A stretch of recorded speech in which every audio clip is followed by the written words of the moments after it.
There. Toes.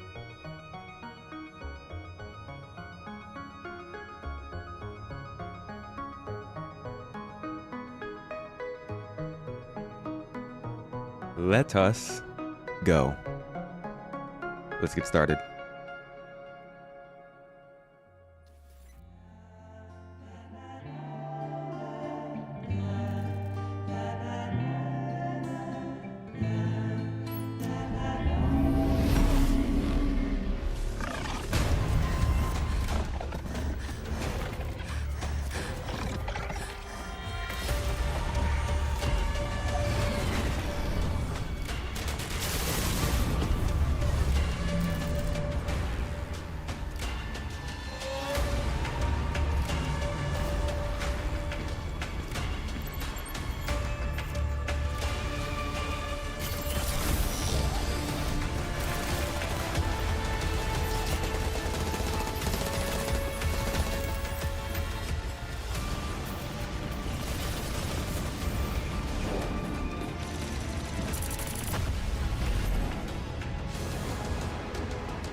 All right, so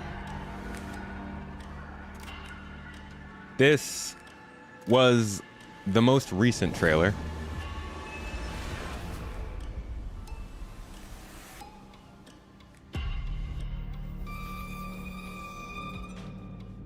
Now that, my friends, welcome in, folks. How you doing? Good to see you. That's a little bit of an intro for you. That was the most recent trailer they've made for an update for Star Citizen. And today we're doing a Q&A. We're just sitting back. We're talking about Star Citizen. We've been doing this a little bit more regularly on Mondays, but you know how Mondays are. We just talk. We talk and talk and talk and never move anywhere.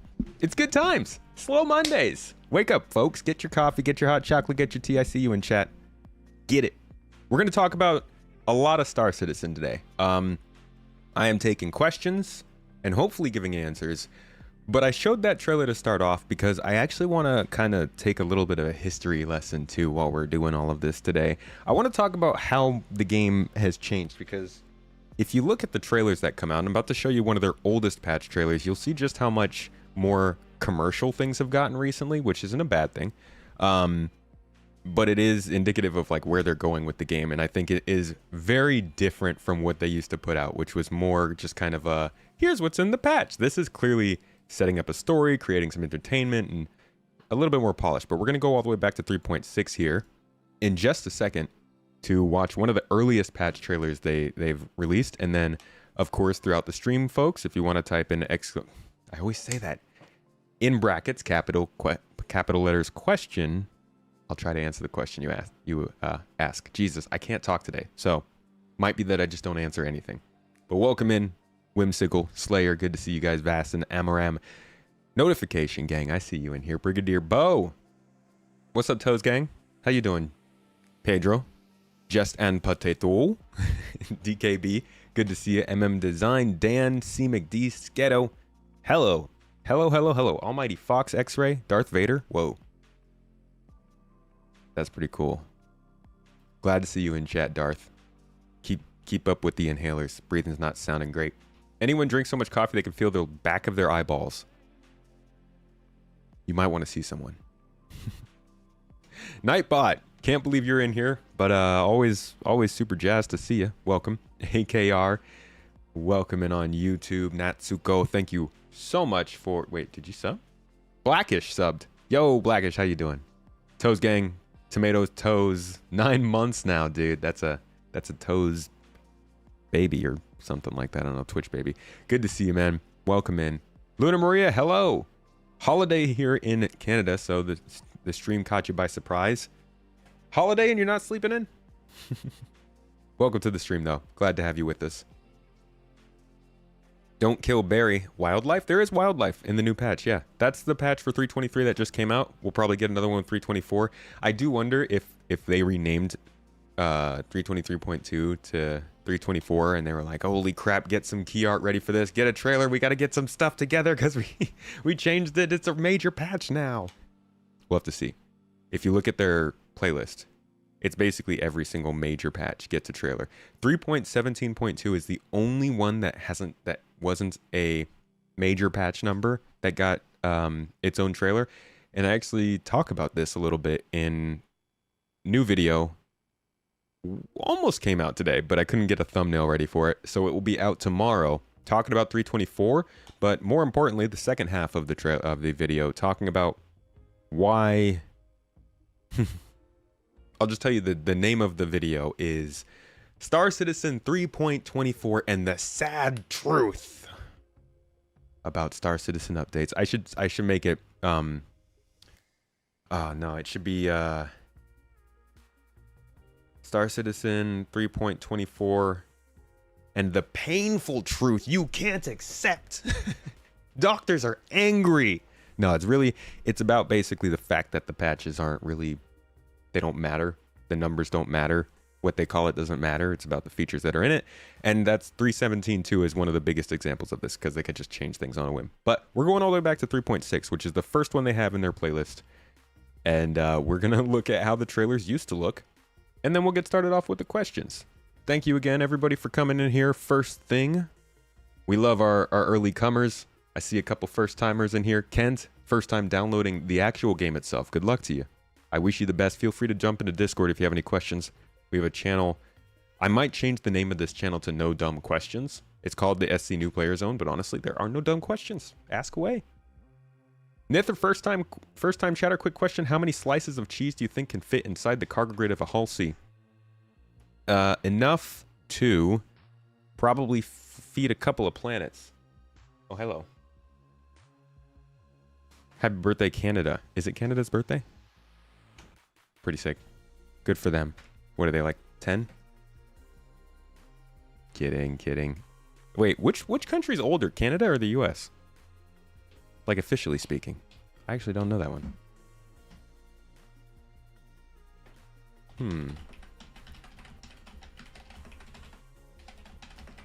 Oh, apparently people ask that. The US was established in 76. What? Oh, because Canada would, right, the whole Britain thing. Britain taking over parts of the world and not letting them be their own countries. Forget about that. Yikes. Big yikesies. Yeah, that wasn't even close either. I thought they'd be kind of lined up, but you know, history, the majority of human history is actually just 10 years long. You ever get that when you're like reading about stuff in history and you think they were happening at the same time and then you look and they're like 400 years apart from each other? Okay. Enough delay. Let's check this out. This is going to be, again, the first release that they did. See how that relates to what we just saw.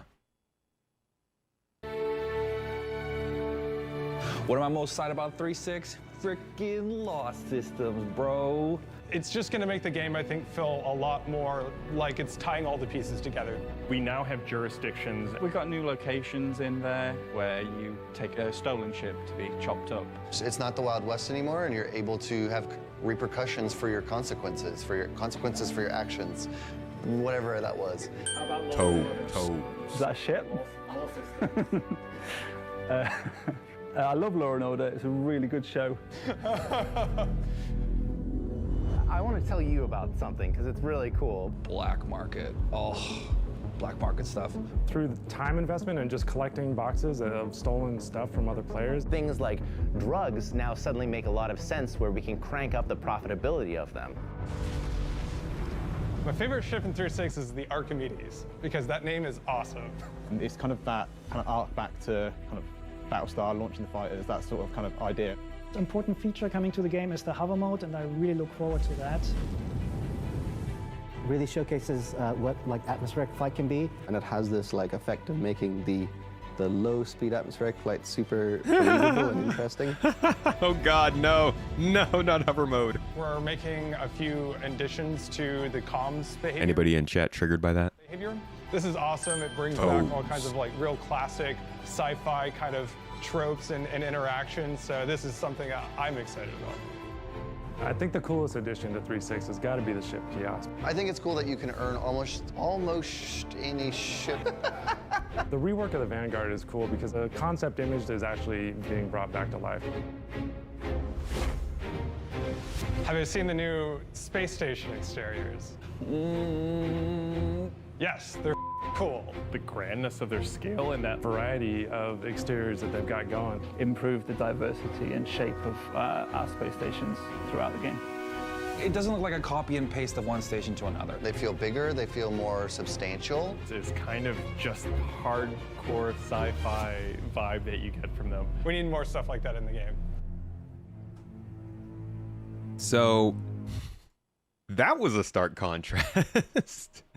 That definitely had a feeling of more of like a quick developer VDoc. I mean, that was 2019. Like, think about how much that seemed kind of like more of a small company update versus what they've put out with 3.23, which was like a kind of cinematic piece almost. And you see just how much they've changed over the last 4 years. Let's do, I think actually that's the only one where they have all the testimonials. Let's look at this. Star Citizen is an ever-expanding universe, but now we're also going beneath the surface by adding a completely new, unique location, which is caves. FPS mining in 3.7 is the most lucrative business by far. Discover deposits and testimonials. Let's see when they stopped doing the testimonials, because I think that's a big shift in... Okay, it was the next one. 3.8. What's cool about Alpha 3.8? Nope. Testimonials. About 3.9.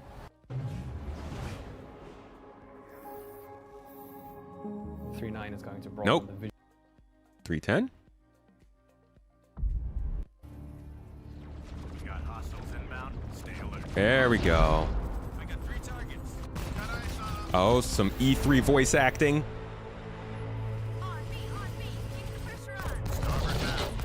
It's a little too quiet though, you can't even hear it. So yeah, here's the first one where it was like an actual trailer.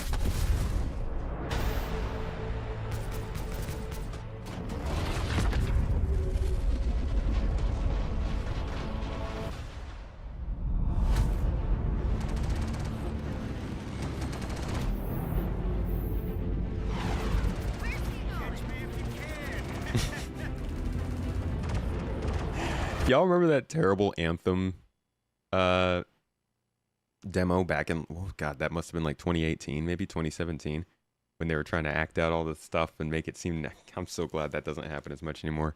Ubisoft, too. Ubisoft used to do that a lot.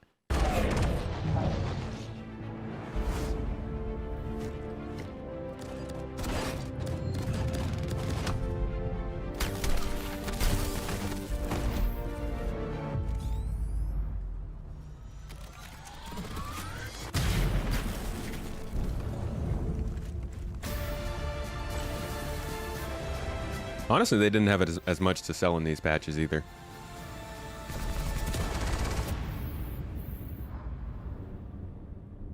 So anyways, I mean, I was kind of looking at stuff and I came across that playlist and wanted to look at that a little bit to open up the show, but really today is a Q&A. So I'm gonna get to your Q's so we can A.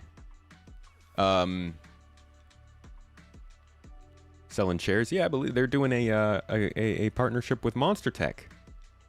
Who we are also doing a partner with Monster Tech. Hey!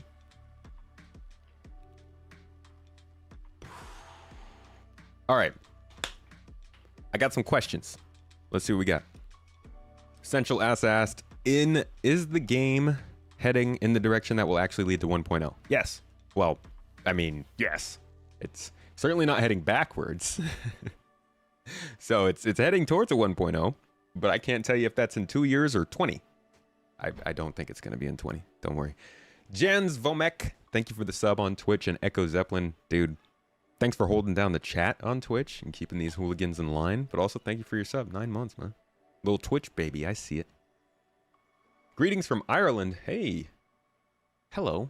Good to see you. Is there a chance they are keeping some content under wraps for when 1.0 happens? If not, what will players who own everything already do? Hopefully play the game. It would suck if your only motivation to play the game was to earn things and then you just bought everything beforehand. You're kind of ruining the game for yourself there. But yeah, there's going to be content that's coming out between now and 1.0 that will make things different. Not to mention, there are things that you can only earn in-game. Not to mention, everything's going to get wiped. So, unless you bought it with real money and it ain't yours, and bless your soul if you've bought everything in the game with real money. Oh. Abdi, what's up, dude? Good to see you. Will we see different armor types within a year with the specialist armor? You believe they talked about it recently? Yes, we will see different armor types. Well, okay, I'm not going to confirm that for you. I don't know if we'll see different armor types, but I think we will. They're playing a lot more with damage types, and I do think that they need to get their armor situation figured out by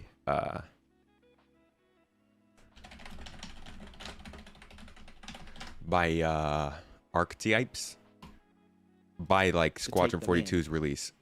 You'll actually, there's a lot going into armor in this game. Let me see if I can.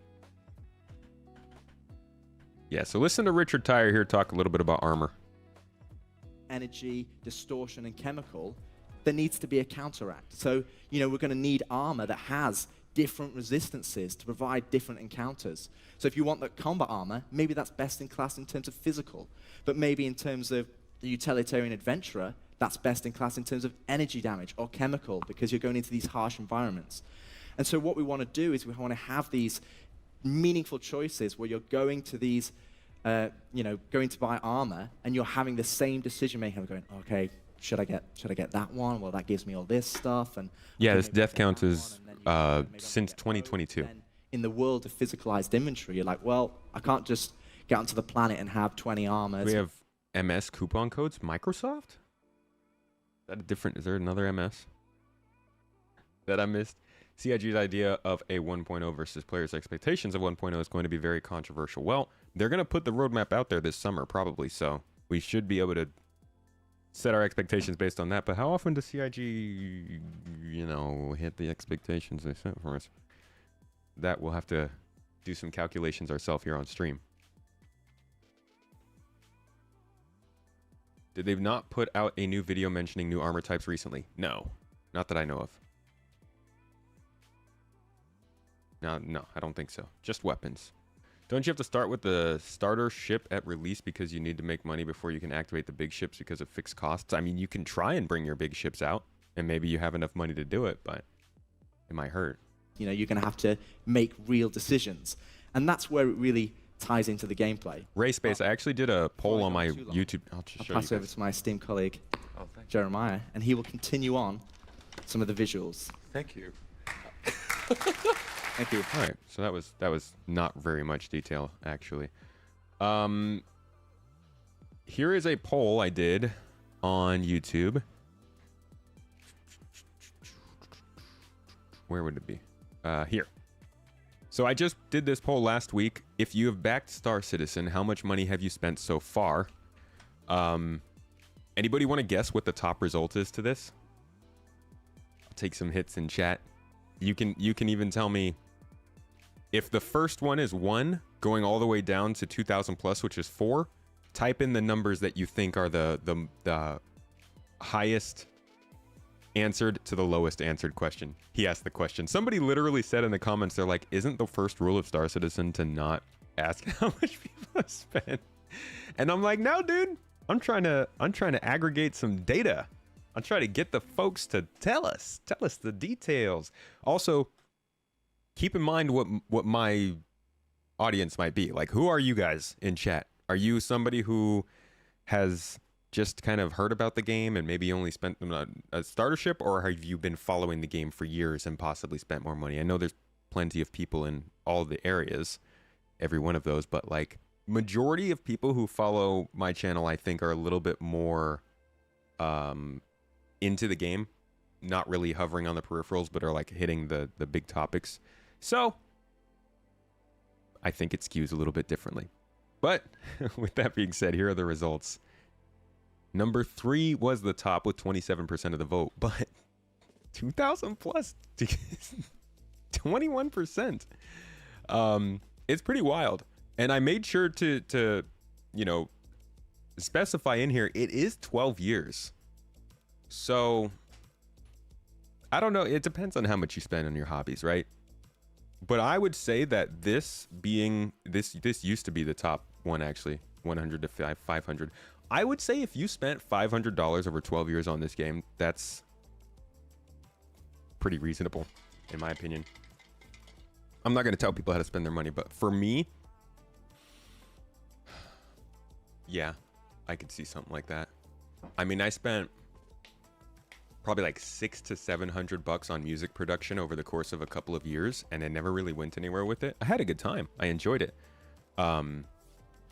But it's definitely, it changes things when you consider how much time it's been. For some people, it hasn't been very long, but for other people, it has been quite a while. Correct answer is all of them. Didn't expect it to be that close. Did you expect a certain one to be much higher than others? You spent more on League. You spent like $50 a year on it with a couple of slightly larger purchases getting you to concierge. Yeah, there's also the fact that some people are subscribed and they just do the monthly subscription, which gets you, you know, a couple little items. It supports the game, blah, blah, blah, yada, yada. And I think that's $10 a month. I think you can do it for, or $20 a month. So if you're doing like $20, $10 a month over the course of a year, then you're already doing $120 in a year. It could get up there. You'd say it's been your main hobby since the beginning, making the future of gameplay in VR? Oh God, I hope VR gets into this game soon. Probably have like 500 in it when all is said and done. Backer since the first week of the Kickstarter, so the amount you spent versus the time is like going out on a weekend night twice a month. No, that's not 227 people. It is 6,000 votes was this poll. 227 is just the comments. You still haven't backed the game? Here you are. I got you in here. Don't worry. I didn't leave you out. But you also see how many people watch the channel that don't back the game. It's like... Played WoW for 12 years. $2,160. $15 a month that whole time. It's a long subscription. Do you get a plaque or something?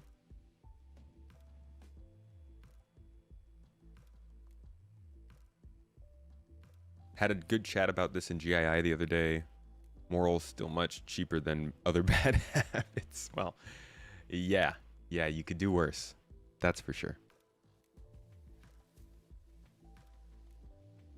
Oh, you know that? Oh, Sturban. Sturban, dude. Thank you for the super chat, man. $100 freaking dollars, dude.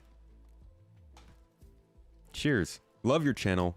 I don't get to see you live very much. I wanted to send you some support. Keep up the great work. I love the game, and it's your hobby. Your content is my go-to. Thank you, Sturban. I'm glad you enjoy the content and hopefully enjoying the game. It's honestly sometimes funner to follow the game than to play it, but it's in a better place than it has been in a while, and I have a decent time playing it now. Glad you got a hobby you love. Stay strong, my friend. And thank you for coming to the live stream. I know you don't get to catch it often, but if you do, make sure to drop in chat and just say hi. It's always nice to see familiar faces. Names. What if instead of names, everybody just had a little picture of their face? How hard would that be to keep up with? I'm already terrible at faces. Chris Roberts has proven last 12 years that publishers ruin potential classics more than help. I think it can go both ways. Might be controversial, but I do think publishers can do good. And also not so good. But self-publishing, if you have the right team and enough time, has proven to be a pretty solid strategy for different companies. That's just subs money, didn't count the money for expansion purchases for the WoW guy. Right, you have to buy every expansion, right? That's what's nice about Star Citizen is like you know, you buy the base package and you're not really ever have to spend anything else if you don't want to. At least that's what they say. No, I think it'd be really, really bad if they went back on that at any point. All right, we got another question in chat. In the trailers, they show players using transport ships, hopping out of drop ships, or using fighters. How will this happen when every player has their own ship?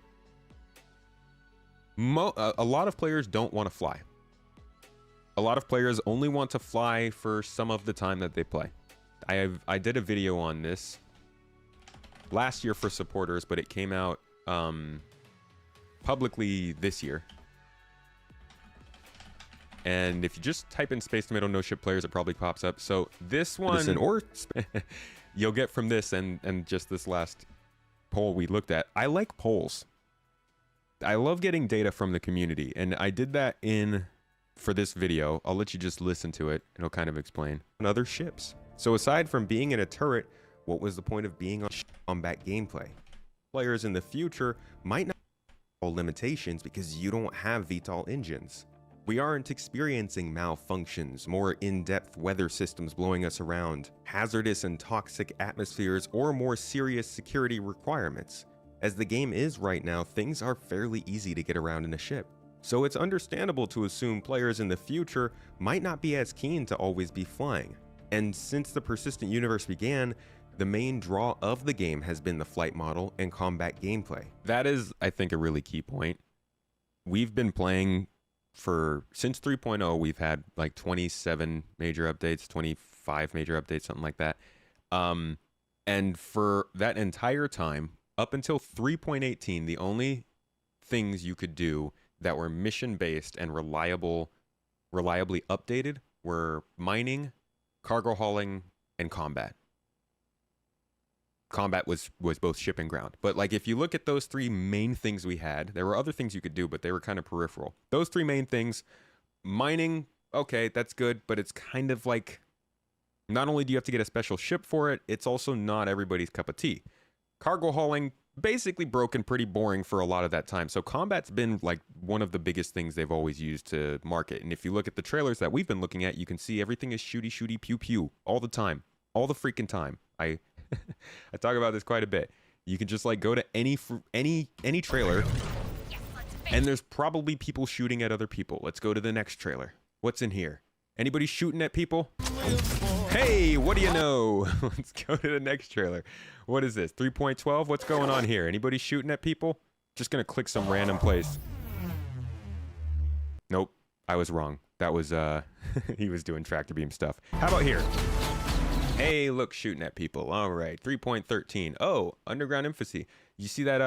Did you see that mining in the thumbnail? Is it mining? No, look, it's some guy getting shot in the head in the beginning of the trailer. Okay. How about 3.14? Welcome to Orison. Cool, cool, cool. A new city, very peaceful, very calm. What's this? Oh, more combat. So like, it's constant combat. And it makes people think that the combat is a big part of this game because they haven't developed all the industrial stuff. So that on its own, I think, has skewed the game towards more combat as of right now. Anyways, let's continue listening to this idiot here if he makes a point. Other than that, game mechanics have barely existed outside of fetch item missions and combat variations. There never was anything for players to do other than shoot at other players on other ships. Guess so could have just waited for that. What was the point of being on a multi-crew ship? All right, get to the with the out there.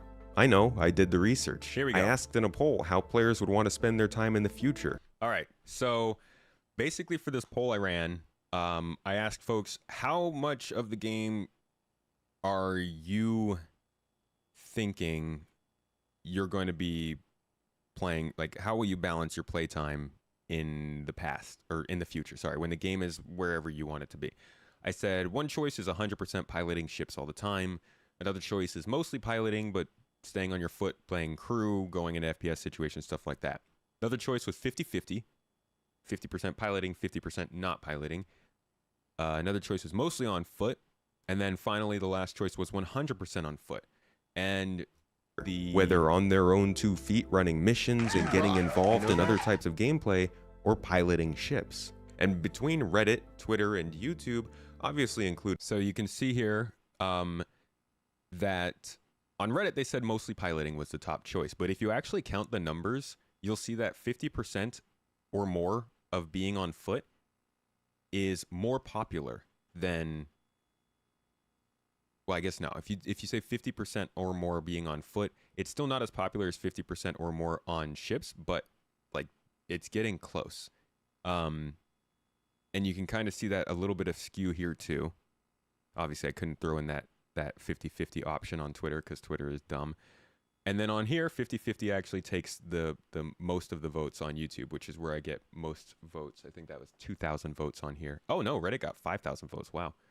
But overall, you can see there's plenty of people who aren't going to be flying all the time. And there are things that have to do with these ships like engineering, control surfaces, your ship overheating, or possibly the fact that you just like don't want to fly and you just want to go do other gameplay. A lot of reasons to not fly ships in this game. And they focused on that. Emphasized it quite a bit. Will people go to camp jump gates? No. Jump gates are going to be spitting you out in different locations. Taryn, thank you for the biddies, dude. The pizza biddies. Ryzen, Space Tomato is a total FPS beast. Do not get fooled. Thank you, Ryzen. Appreciate it. I've determined that I probably need to start changing my reputation playing this game. I feel like it's gotten to the point where people just think I suck at video games, so I figured I should probably start trying and learning. It's only been 6 years. People spend way more on Legos, anime waifus, and other stuff, to be fair. Okay, yeah, that's fair, that's fair. There's always that. You can get a ship per month for $11. No. That's just being able to try the ship. I don't think they give it to you. Question. Are there any things you wish they would focus more on in terms of gameplay, such as something they mentioned years ago? Oh, God. Is there not? For anyone? Yeah. Yes. You just heard me rant about the combat. I could use less combat in my life, but, you know, combat's cool. Like, don't get me wrong, I like combat. I just didn't join Star Citizen for combat. I played Doom for combat. Yeah, I would love if they focused more on data as a commodity, but that's like one of the furthest off things that they can do, because they got to get all the non-data stuff working first so that the data can actually represent something, I guess. Will great locations like Delamar and Levski Port Olisar be brought back once the game is out of alpha or beta? Levski and Delamar are in the Nyx system, which is our third star system. That's the third system we'll be seeing in Star Citizen. Wildcat, thank you for the sub. Appreciate you. My toes, gang. Nyx is actually going to be a pretty good system for us because it's not as lawless as Pyro, but it's still more dangerous than Stanton, and it's going to offer some pretty interesting balances and reputation stuff. You'll find Nyx here. It's unclaimed. You see it is connected to the Castra, Odin, and Pyro system. What the heck is this system? And Virgil? It's connected to a Vanduul system? Oh, maybe that's how we get into Vanduul space. I didn't even consider Virgil was that close. Did y'all know Virgil was that close? Holy crap. Toes. Look at how long that jump gate is. That's wild. So, just for reference, we're in the Stanton system here, and our second system is Pyro here. Our third system is Nyx right here, and Odin is in Squadron 42 here. So, we kind of are moving in this direction a little bit. Vega is also slightly in Squadron 42. So it also connects to Virgil, as you can see. So if we get Vega and Odin shortly after Squadron, I'm not as sure about Vega. Virgil could be that first alien system they add to the game. It'd be fitting, because having a Vanduul system early on would be great for Operation Pitchfork. But yeah, we're over here, and we'll probably be seeing the Terra system before any Vanduul systems. Past Tomato was an idiot. I disagree. Past Tomato was right on the money. Slightly on the money. Kicked your ass on Saturday? Nonsense. We had a good time. Stozer was freaking topping the leaderboards. But yeah, I like that stuff. I grew up on Halo. That's where I'm at. I like the FPS combat more than the ship combat. So I'm one of those people that you'll find not flying ships. You've done the math. You now know how many slices of cheese fit on the hull. How many? Tell us. Don't leave us in this anticipation.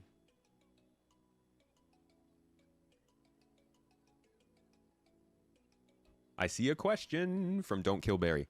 One thing that makes Elite Dangerous Universe feel so big is it takes a while to move across the universe. Will the jump points emulate this, or will they let you travel as far as you want?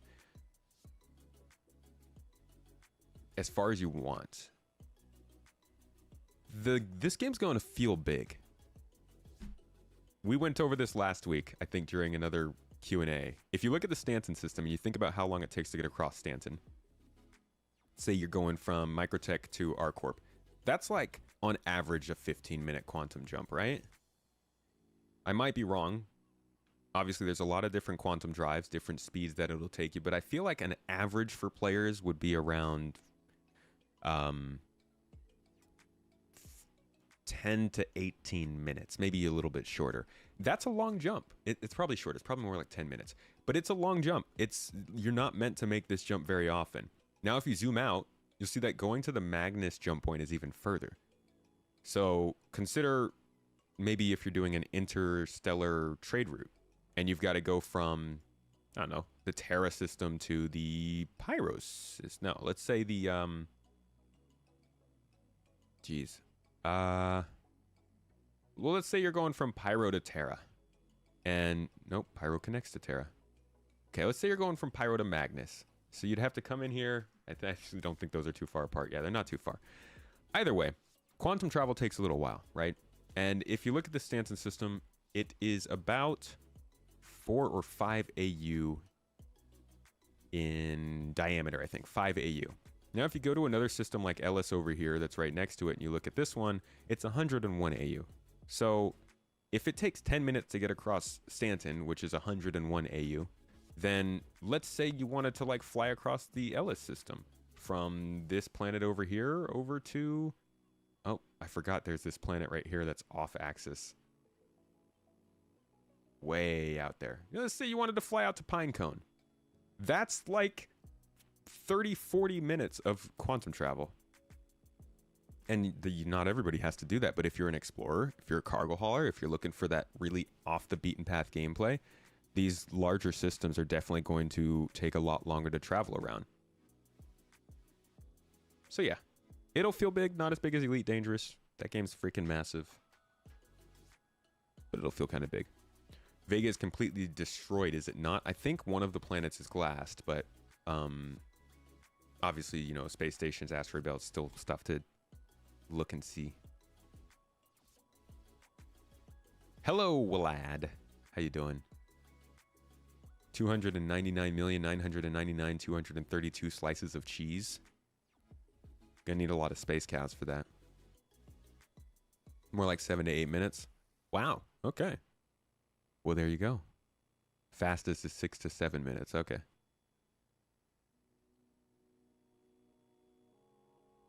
When can we see a system with Earth? That's a while. That's the Sol system, and that is...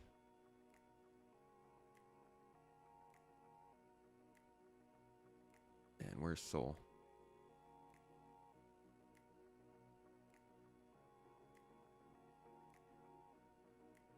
Here. Way over here. Compared to Stanton, which is all the way over here. So we got a while. Do we know the quantum jump speed yet? It's not the same as quantum travel. Quantum... You talk about jumping. Like the actual jumping. Jumping is not a physical transition. It's a wormhole. It's a folded space. So you're not actually traveling. That's why in the lore of Star Citizen, in order to speak to other star systems, you actually have to give someone a message or the info and send them to a jump point in order to get that stuff to the other system.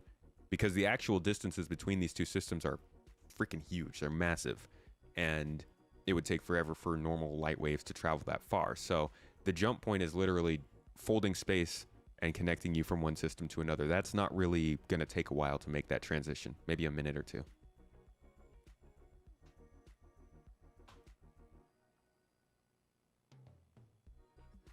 How would you feel about CIG gating new star systems behind DLC after 1.0? I would hate it. That sounds awful.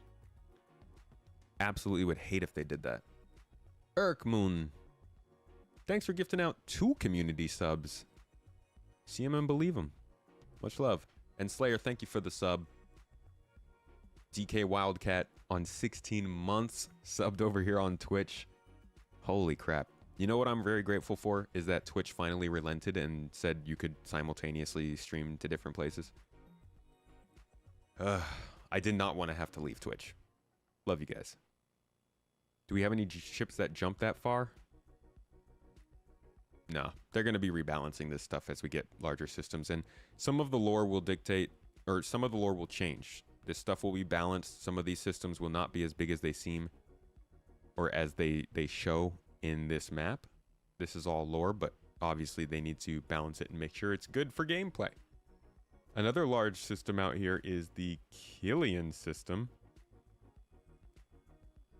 There's Pharaon, Cabal, Banshee, Rhetor, Nemo, Davian. Ah, man. There's so many, it's hard to see. Vega, Kronos, Tohil, Castra. Farron, Hades, Idris, Elysium, Fora. I think Killian is going to be the last one I find. Keel? Osiris Baker? I could just search for it. Tanga Kellogg. There it is, right in the freaking middle. So this system's pretty big too. This one's a little different from Ellis because most of the planets are like really close up here. You can see there are 3 planets just like right next to the star. So this should be really interesting for explorers. You know, if we're looking at solar flares and pyro, what kind of effects are we going to get from this? But then you zoom out, so you got plenty of planets here in the green band. I think 4 or so. And then you keep zooming out. You got more planets way out here. You keep zooming out, and there's even more planets way out here, and you keep going, and there's more planets, and this just keeps going.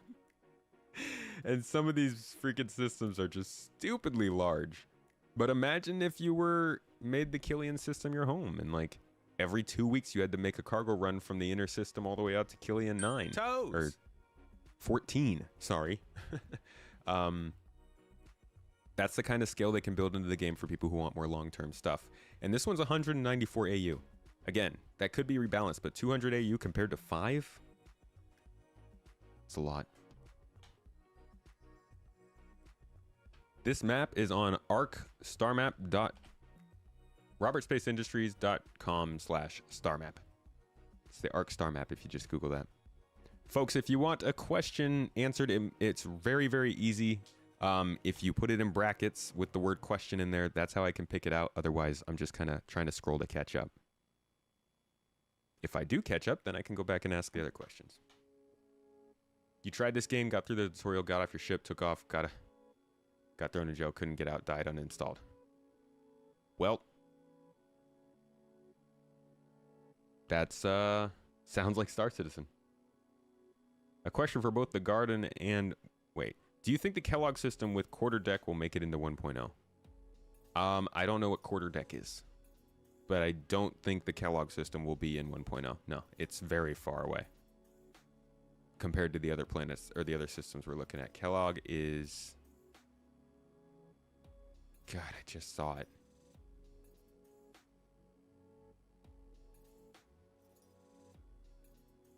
Just makes me think of cereal, too.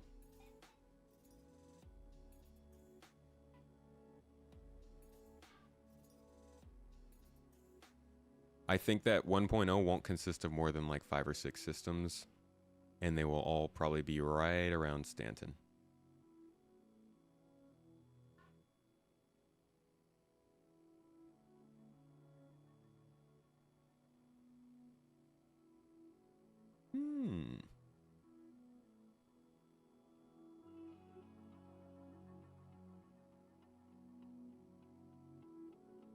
Crack Snapple Pop. Oh my gosh. What a commercial. That lives on my brain. There it is. Yeah, Kellogg is, I mean, it's connected to Odin, but I don't think it's an important system for them to add for 1.0.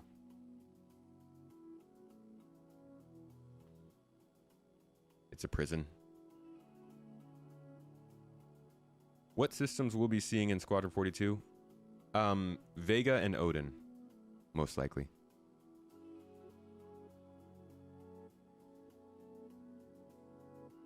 Hello, Space Marine. Good to see you. Stretch Goal says 100 systems at launch. Yeah, that's not happening. Stretch Goal was made before they changed the game. This whole star map was made before they changed the game. We went over that a couple weeks ago. The game that is currently being made, or the game that was planned when they set out for the 100 systems, was essentially like the game that Star Wars Outlaws is, where you fly between planets and then you hit a loading screen and then you're down on the planet and you basically can only go to that city. That was the idea. They weren't planning on having planets that you could explore and land on anywhere, so they changed up their scale quite a bit from that. What's the probability that they showcase systems other than Pyro at CitizenCon? I think Nyx could get a show. We've seen some Nyx already.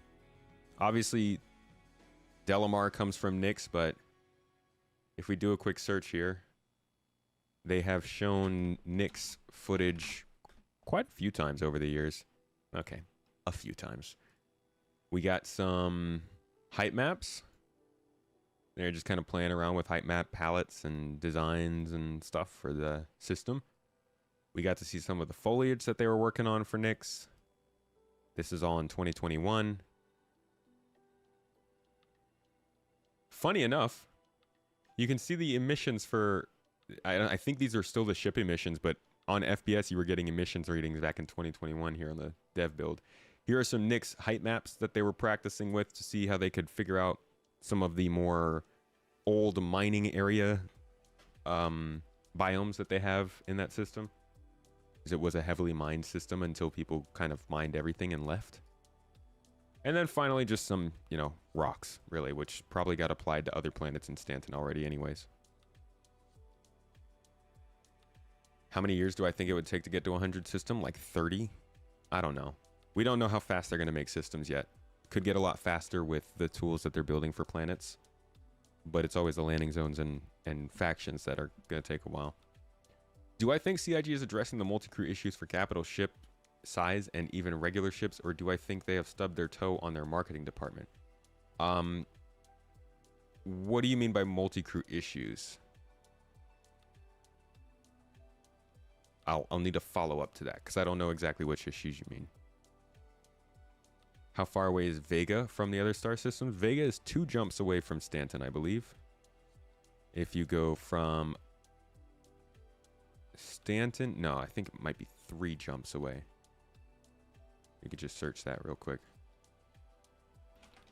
Stanton.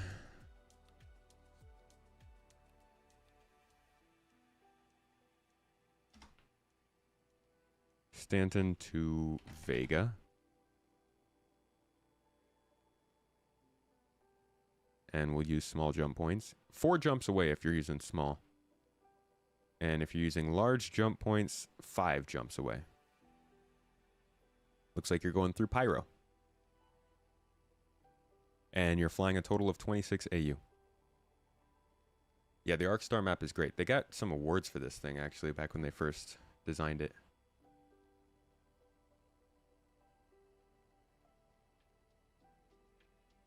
The long jumps and long missions are going to require sessions that extend past what the ship owner can do on their own, so the ship will have to have a permanent crew and remain in game.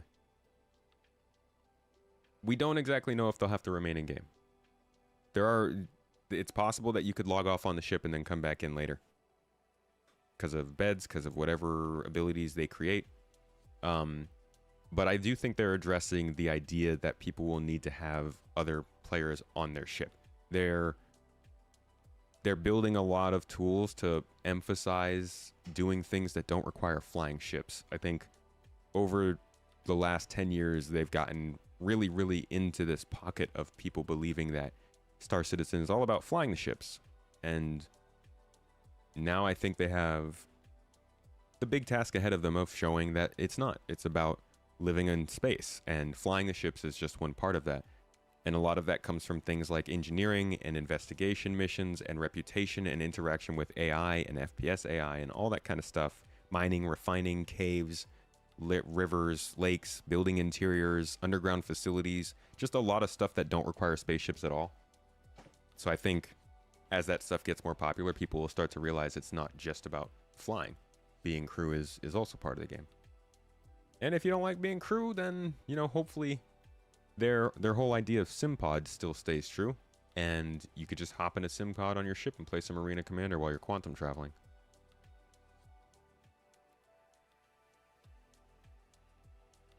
Folks, to answer your questions, please put in brackets question before the question so that I can see which ones to answer. I see a bunch of questions that I'm accidentally skipping over. I'm trying to answer the ones that are getting labeled just to make sure I'm staying consistent. Don't tag me. Don't just put brackets question. It's very easy to see. They've been telling us that our ship needs to become its own character, so you think implication that means the ship needs to remain capital ships, mind you. The ships need to remain. Yes. But there are things to do on that ship. That's kind of what they're leaning towards. Question, format your questions this way. That's not a question, Mrs. Tomato. Don't break the rules. The rules you made. NPC jacking. You remember way back in the day, anybody who was around, the conversations about agent smithing? Whether we'd be able to do that?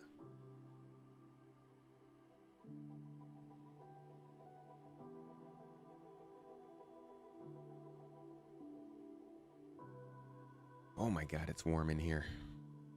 As Mrs. T said during the beginning of the stream, fingers crossed, this is the last time I need to stream from this room. We hopefully are getting internet at our house tomorrow, and I'll be able to move all this into our nice, air-conditioned, comfortable new studio that we have been able to custom design from the ground up and waiting to use for over a month now. Very exciting stuff. Did we watch the question and answer round of Bar Citizen in China? No. I have not watched that. Is that on... That was a live Q&A? They're answering on video? Will 324 be released before you switch to your house? No! God, no. If it is, I'm going to be very disappointed, but no, I don't think so. Knocking on that wood. MT Sim flight chairs. This is what people have been talking about. Did they just drop this today? Ooh, the jump point is out. Monster Tech's chairs are pretty sick, but I will say this: if you don't need a okay, I can't say this because I haven't actually used a Monster Tech chair yet. We're working on getting one.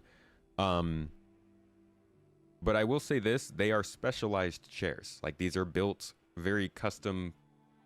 Obviously, as you can see here, for different attachments and parts to be put on them. So, like, unless you're looking to specialize your chair for some custom gameplay, there are other options for sure. But it looks like they are doing a little partnership, little thing, promotion with Star Citizen and Monster Tech, who again makes a lot of these custom-made chairs for things like HOTAS and stuff to get in, and they're branded on companies from the game. So again, don't get a specialized chair if you don't need one. But merch. They tried this one time with a HOTAS. They were going to partner with SciTech to make a HOTAS for players. I bet we could find that. Thank God it didn't come out, because it would have been so outdated by the time the game came out. It got killed once Logitech bought HOTAS, or bought SciTech. Yeah, so this was it. It was based on the X65, which is, you know, still produced by Logitech. But this special one they were making for Star Citizen did not end up happening. And again, that's probably a good thing. Monster Tech chair is okay if you're going to use that center cutout for a stick. Was I able to participate in any server meshing testing, and do I think they can polish it until 4.0 for a wider audience? I briefly took part in server meshing testing.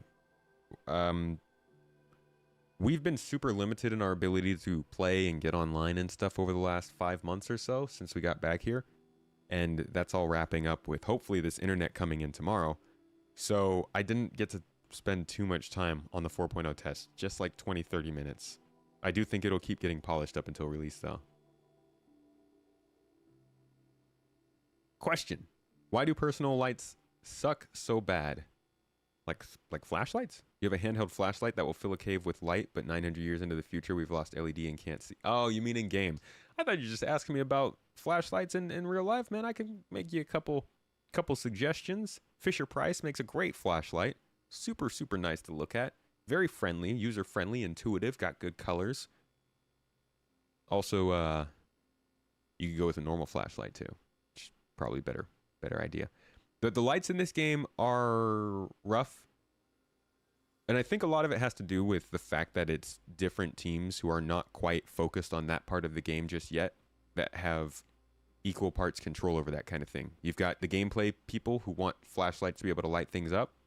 And then you've got the art people who realize that, or I'm sorry, you've got the art people who want the lights to be able to light things up and make things look pretty.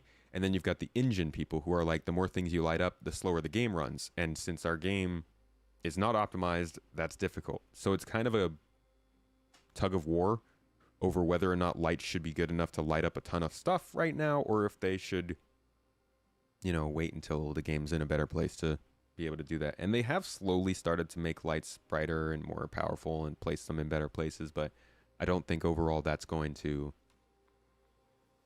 really get honed in until we start polishing the game overall. Beta, whatever that is. How do I think is going to be the inventory interaction when looting bunkers? Couldn't find anyone talking about it yet. Yeah, that's because nobody knows.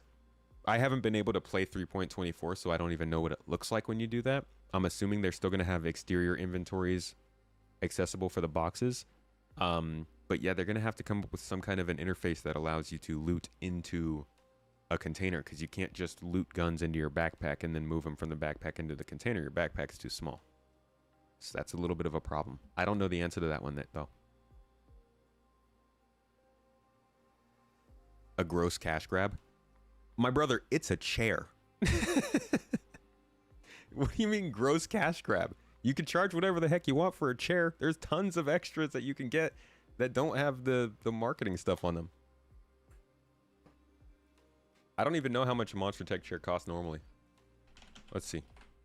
I should know that. I think it's like 700 or so.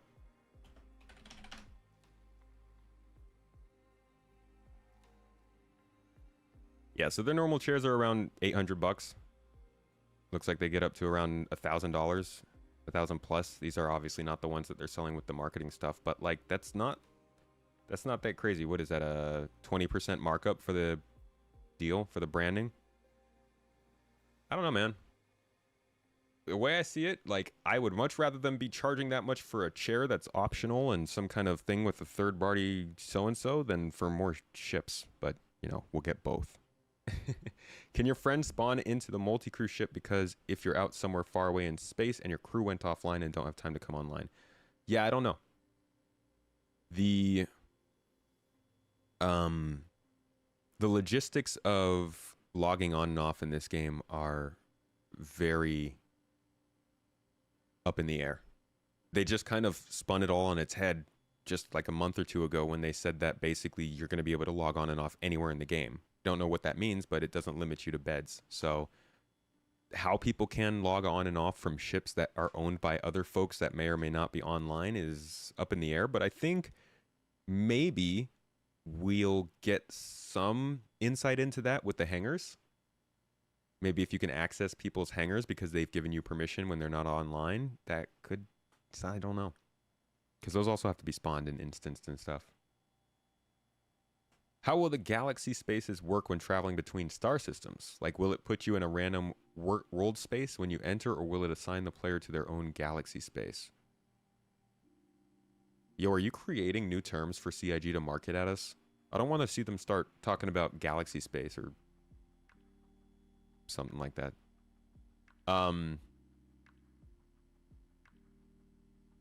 the space in between systems is a jump point or a jump tunnel.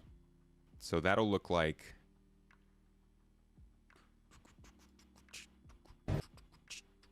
it'll look something like this, probably with slightly different art and effects, but it's just going to be a tunnel like this that you have to fly through and maneuver and not run into the sides of the tunnel. And this is basically warping space and time to eventually get you to a new star system, which we've been waiting so long for. And if you fall out of the side of the tunnel, it's supposedly you're lost in deep space. I don't know how that's going to work, but that is the idea. There is a risk to making that jump between two systems. That being said, I think autopilot is supposed to work on the more traveled ones. What do I think we will see at CitizenCon this year? A lot of talk of their more endgame development stuff. Now that they are, if they can get server meshing out before CitizenCon, then they basically have completed their 8-year milestone, which server meshing has come up at every single CitizenCon, just about, either server meshing or pyro, since 2017, 2018. So the fact that they're going to complete that means CitizenCon has to pivot. Their idea of the marketing and the goals they set have to pivot, and I think that's why they started talking about 1.0. That's why they've introduced base building. That's why they're talking about crafting. Those are the sorts of things I think we're going to start seeing at CitizenCon this year. And the Nyx system. And yeah, I think the Nyx system would be a mention. Either way, even if Pyro's not out by then, they need to start talking about the third system. Question. You haven't seen which HOTAS will be compatible with the chairs. You have Wing Orion 2 HOTAS stick and throttle, 96 binds between the two, and it's still not enough. I think they have... I think they have a thing that talks about... You can also, like... Yeah, these mounts, I think, are universal? No, they're not. You have to buy certain mounts for certain sticks. It's a whole thing. Yeah, so you can see you've got all the different things here. Here's your Wing. I don't know if you said that was what you had. Wing Orion 2. Yeah, it's right here. So you just select the right one, you pick the color you want, and there you go. These chairs are expensive as hell, and they always have been. Monster Tech is aiming for a certain type of market. And you can mount them on the sides rather than the cutout. But this is what the cutout is for. If you wanted to have your joystick in the center, which, you know, they do... You can kind of emulate the ship that you like. Let me see if they did this. Nope. Day 2. If I can find the right panel, the right spot in the right panel. Here we go. So, like some of the ships that are more dogfighter based have the joystick in the middle, so it does, obviously you can get some of that connectivity with it. This is also kind of important. They want you to get that feeling of being in the cockpit, so they're actually changing the default way that you get into the ship, where instead of just getting in and grabbing, you kind of sit back, you can look at your cockpit, take it in. So you can see now that you won't directly grab the control stick. You'll be put onto this relaxed pose with free look enabled, and you can see the different prompts appear over the buttons. So let's get this show started and get your ship ready for flying. So Brent, if you could close the canopy so we don't go flying around with that open. So yeah, if you wanted to have a central stick, in some situations it can feel pretty cool, but that's very much a preference thing. And finally, turn our engines.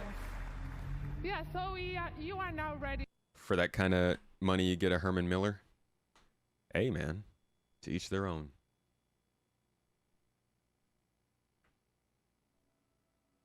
Not that many people have the equipment for that center cutout. They actually have a piece that you can just put in there if you decide you don't want that.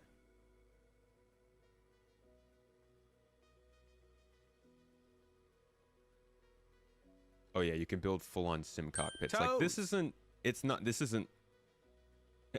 this is pretty intense stuff that they make. Like this company goes hard on the flight sim materials.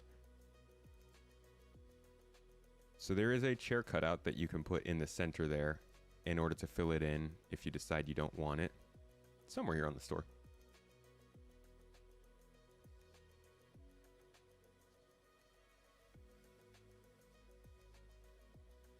Let's see.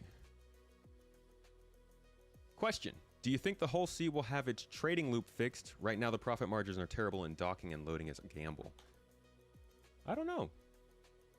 I don't think the Hull C is going to be fixed for 324, unfortunately. I hope so, but I don't know. Now all the other ships are getting onto the same system as the Hull C in terms of like timed loading and stuff, so maybe they'll all be updated together too, and the Hull C can see a fix there. Question. Like base building, will they also add space station building in the far future? They're talking about the possibility. In fact, we're already on the video where they talk about that. And then, and it, things that will shield development. That's me. They did talk about it here, right? They've talked about the possibility. They're not quite... They're not saying they're going to do it, but maybe it'll be possible. I'm sure there are a lot of logistics involved there. Prerequisites. All right. Planning ahead and nah, maybe they don't with say that, it here. You need to fix trading post. The next with the I do not remember where they talk about it, but they've mentioned it as a maybe. Question, do you think the Galaxy will get a combat module? It looks and feels like a combat ship that was stripped down. The Galaxy? No, I think the Galaxy's combat-focused brethren will probably handle that, the Perseus.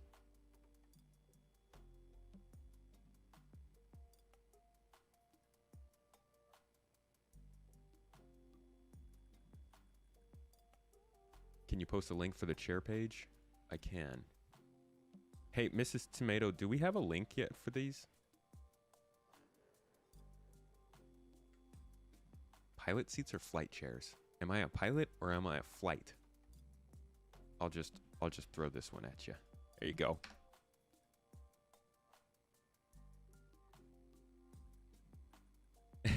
They think the center cutout is to help air out the boys. Honestly, sitting here with my swamp butt in this hot room for like 4 hours at a time, yeah, I wouldn't mind it.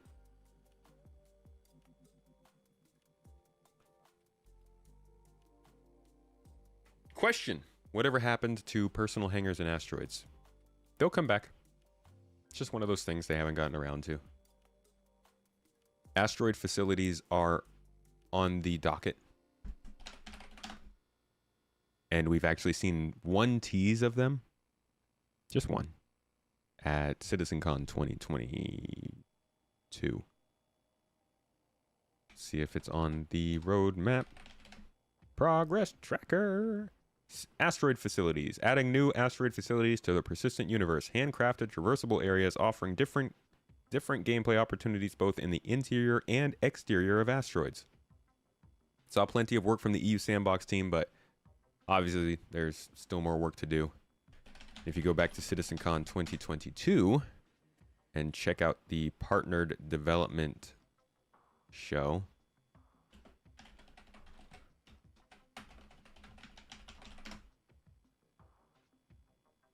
when they show off the quantum boost functionality, which I think was the last thing I was looking at here. Yep.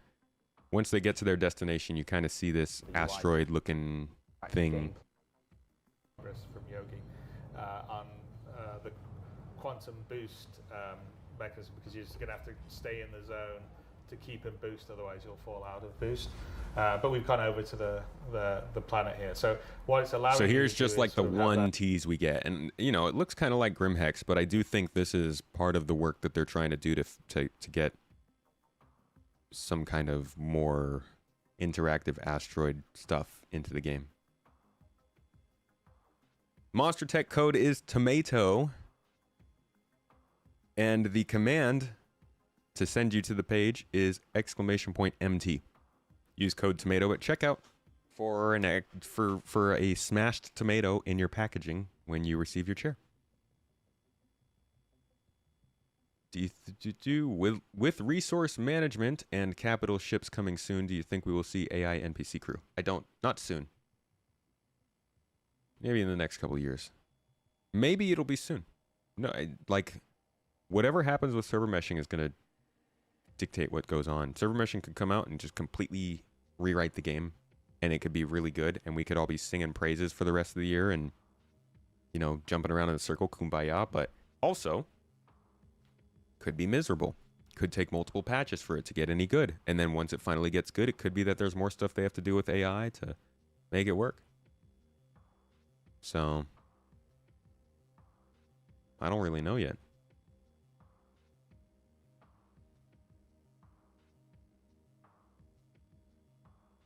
Question from Almighty Fox. What alien race do you think we will see in game first? Either the Banu or the Vandal. Probably the Vandal.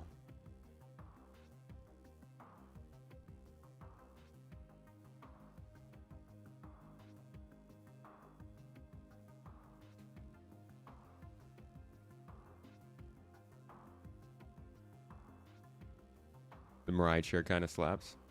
Super red. Soups red. It's very bright. Looks cool though.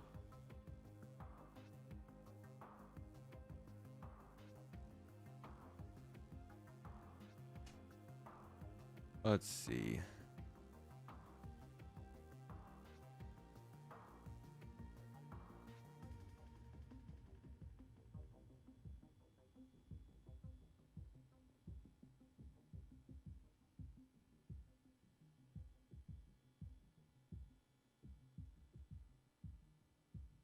Holy crap. Is the window open? It is open. Man. Oh. God bless these people. Soul, man, I do not know how you live like this. It's so warm. It's a little warmer in here, I guess. Question from I Am Toast. Do you think we will be able to play as another species or just humans? I think maybe someday in the distant future we might be able to play as another species. But I think that really changes things up if they do that. Now, they do say that the aliens all look fairly similar in terms of being bipedal because it helps not only with animations and stuff when it comes to ships that they're building, but also, obviously, anything that happens in the game is pretty much able to be transferred over to alien bodies. So there's a chance they're planning on it, but who knows if it'll happen.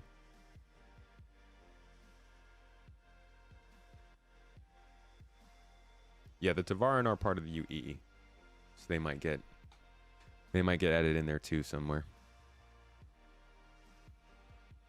We got a question marked from Essential over on YouTube. How much backlash will CIG get once they rebalance the economy? People really seem to be against long money grinds. Probably the normal CIG sized backlash. No matter if they change something, there will be backlash. And when they change the economy, it'll be painful. It already is painful. It's going to be a gradual thing. But, you know, there's a lot of things in this game that are going to be done that'll get backlash that are good for the long term of the game. You know how many comments I've gotten about 3.24 that it's going to kill the game, that Star Citizen is going to fade away and people are going to leave and CIG is going to regret how many folks put the game down forever because the cargo changes. And I'm like, yeah, but what about all the people that are going to pick up?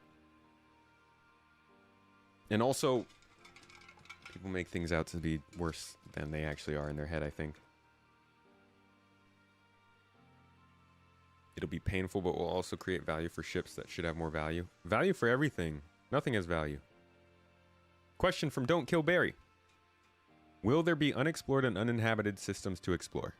Uninhabited, yes. Oh, everything's unexplored. At the age that Star Citizen is, most of the space in most of the star systems have not been explored. Don't listen to the people that tell you, 20 systems, never be able to explore everything. It's not true. like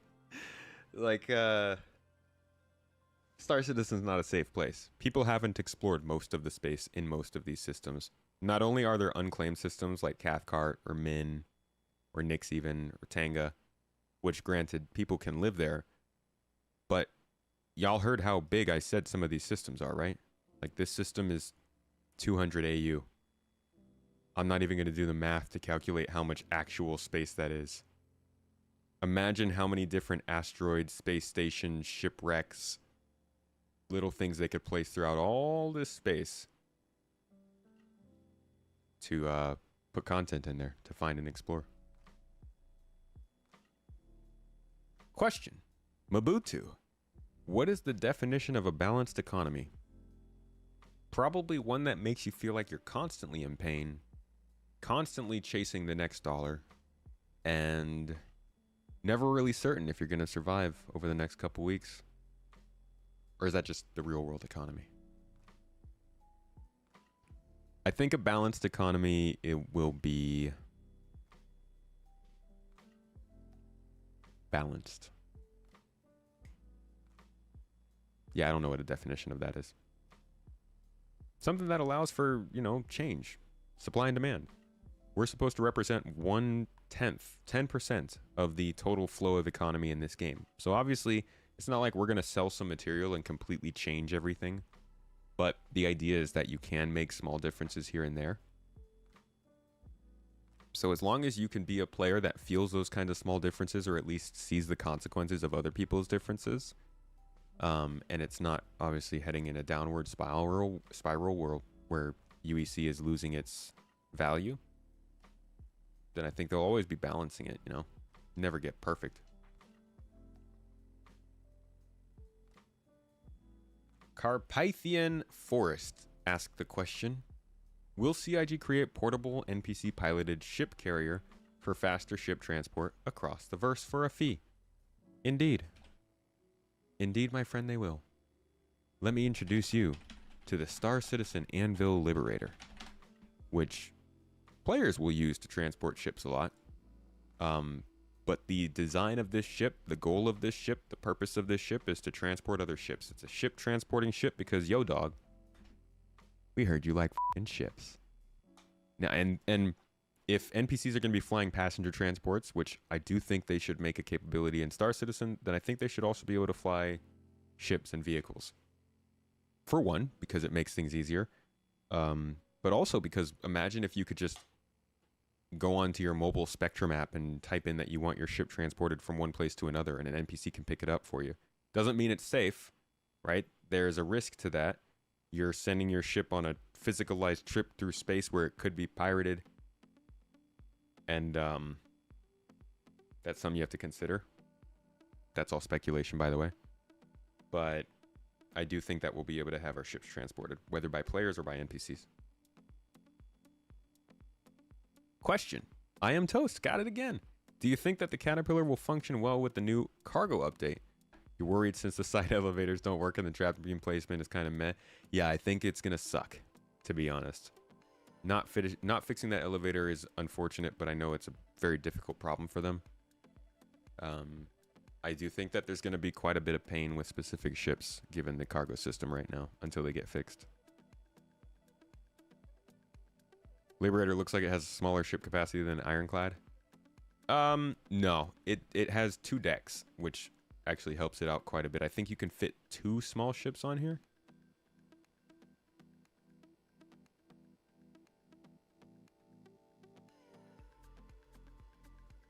Because the Ironclad is working with a cargo space instead of a ship space, so it's not pre-designed to fit ships. You might be running into some barriers or some problems with the closing door on top.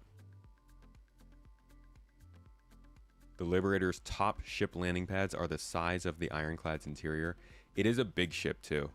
That's something that you're not really seeing too much of here. This one kind of shows it. Like the size of this tank compared to the entire ship. You got a good amount of space here.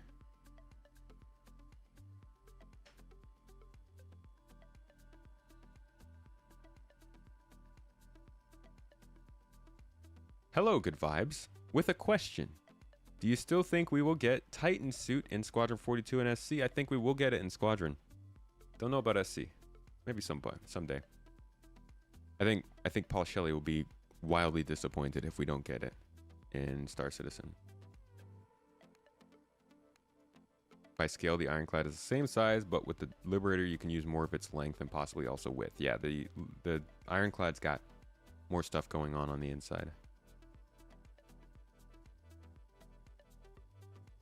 Oh, I don't think they fixed the command module problem.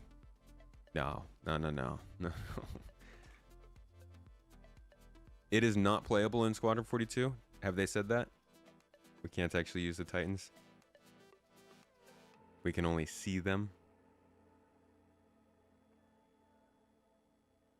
What was the name of the CO very big ship that you don't know what it does? The Pioneer builds bases. Hey, Greenie Cake, how you doing? Oh, the leak of the script.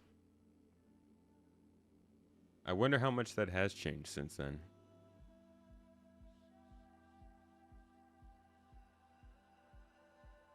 Question from Liam7. You had a revelation. Couldn't you use a Legionnaire or two and attach them to a ship that is friendly to use as a scuff carrier? Yes. Yes, indeed.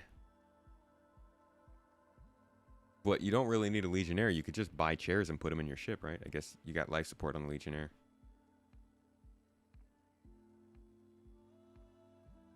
Wish there was a website with all the ship models to scale so we could compare.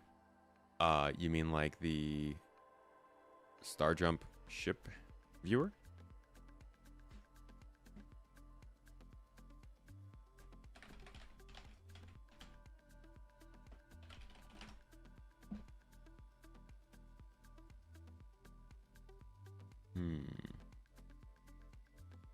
Here we go. No, this isn't it.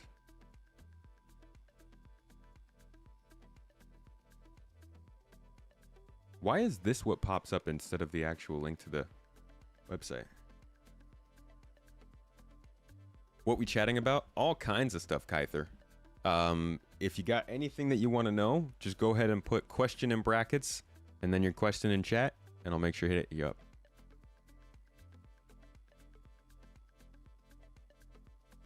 All right. You rock. You know that? Put one of those libs out here. And the Ironclad. Carpathian Forest. Wait, what? Why doesn't that show up?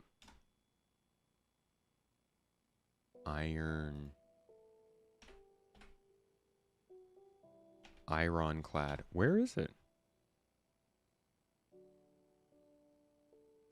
Why doesn't it show up here?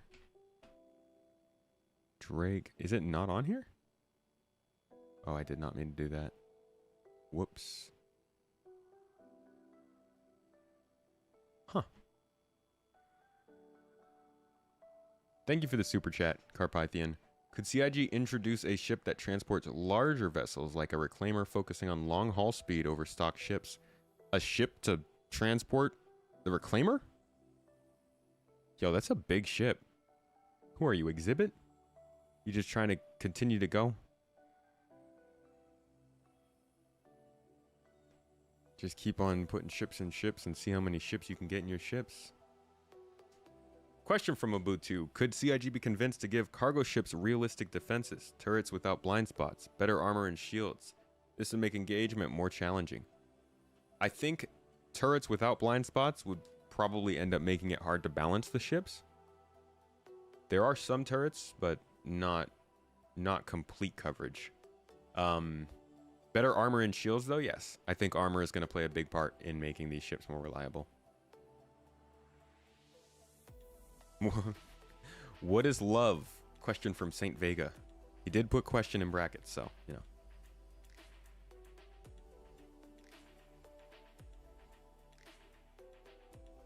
Ryzen with the question, do you think it would be possible to fit an Argo SRV in the cargo bay of an 890 jump? Yes. In a cargo bay? Maybe the ship hangar.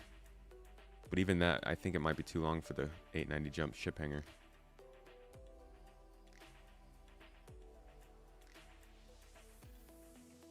Question, what wildlife will we see in the new update?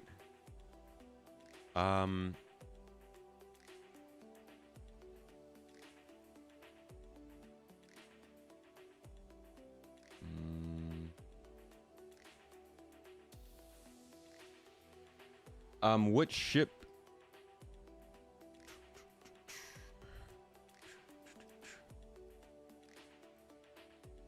I think in the next update, which fauna will we see? Gosh, I don't know. I don't remember what exactly they've told us is coming or being worked on right now. I think there was 1 or 2 other animals they were working on. If you mean 4.0, I mean, the Space Cow is already scheduled.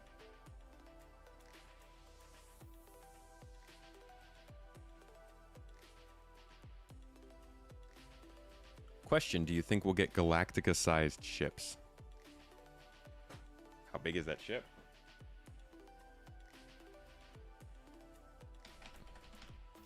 There it is.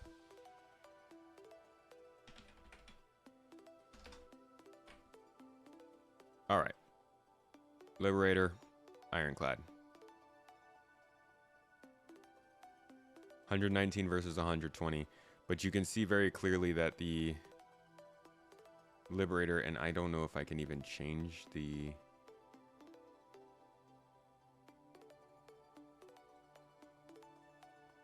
Can I like rotate around at all?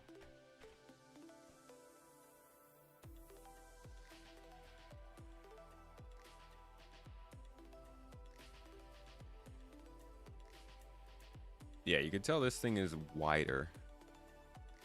That space is pretty wide, but it's hard to tell just how big it really is.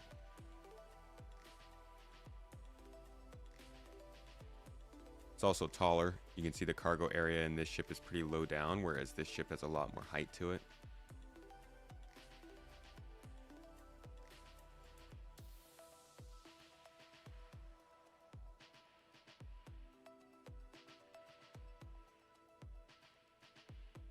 So yeah, you can kind of see the difference in size there. They're fairly close, but the Ironclad uses its size for other things besides just transport. All right, yeah, how big is the Battlestar Galactica ship?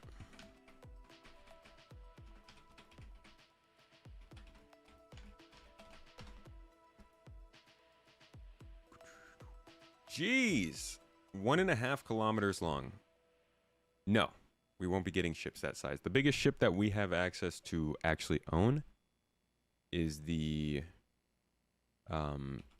Aegis Javelin, which is 480 meters in length. So, not quite getting up to that. Can you make love to a Banu? We'll have to see if they go Mass Effect with it. What bear is the best? Bear. Grizzly? Have they shown female aliens asking for a friend? The only female alien I've seen is a Xion. You rock. You know that?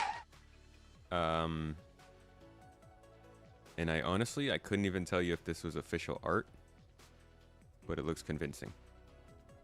It's the only female alien I've seen in this game so far.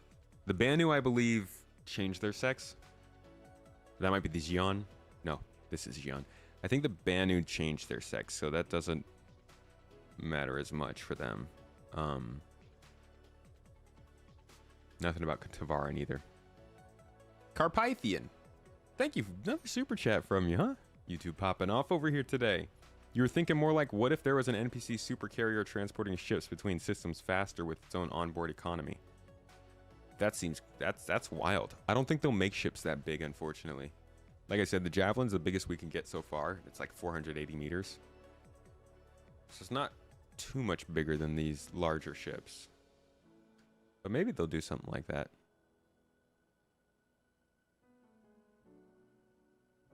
Do you think we can use the top 2 landing pads on the Liberator to land and secure one medium-sized ship like the Apollo?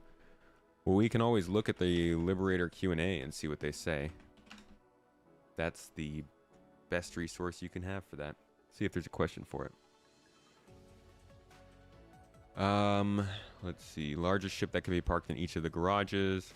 The upper landing pad supports extra small ships, which includes most single-seat combat ships and other single-player ships such as the Prospector. So, no, definitely not medium ships. Maybe you can force one on there, but it doesn't sound like it's made for it. Have they decided if sub-player items will be recoverable or not? They will be recoverable. Covered that in Cargo Design Inside Star Citizen last year.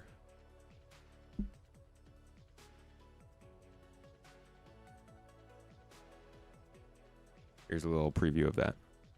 It's been delayed from 324, but this is planned for some point. Another big thing that we're working on is unique item recovery.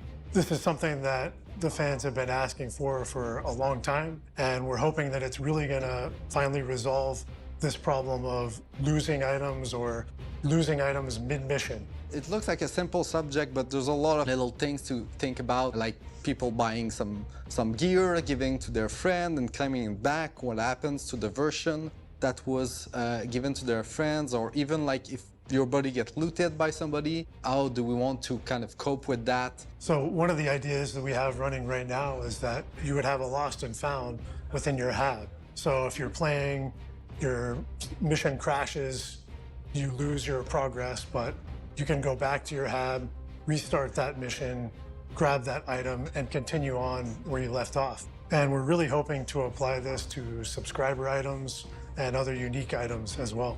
I think in the long run, we have a lot of plans. Just really trying to build out a feature set that can incorporate a lot of different ships, that can incorporate your teams, that allows you to be more in control. It allows you to try to find the best ways that work for you and your group.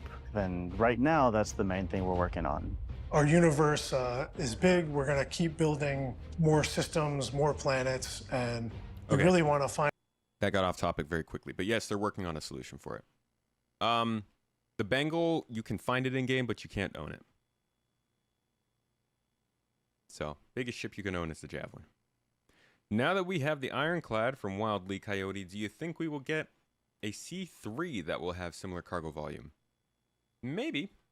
Maybe Crusader does larger ships. That's kind of their thing, is transportation, so they might do that, but it might not need to. Question from Mabutu. Has CIG talked about making toilets usable in game? When will we have that? Could make bunker missions more interesting? Toilets are coming with hygiene, which is coming. Why did I just type that in? Which is coming with actor status T2. I think this video should be in here somewhere.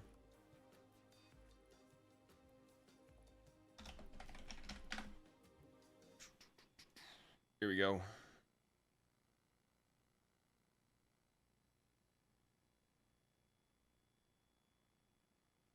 See your toilet gameplay here. Prevented from reaching your item. There's also power surge, where high energy reaches your item and will negatively affect the function of the item. And then there is leakage, which is similar to cloggage, where resources won't reach. Here's your toilet gameplay. Yeah, that'll come with actor status T2 and hygiene, I believe. No word on when that's coming, though. Bengal is the biggest flyable ship. You just can't own it. Endeavor has to get bigger to match its design. Yeah, we'll have to see what happens with the Endeavor. That one's gonna go through quite a transformation.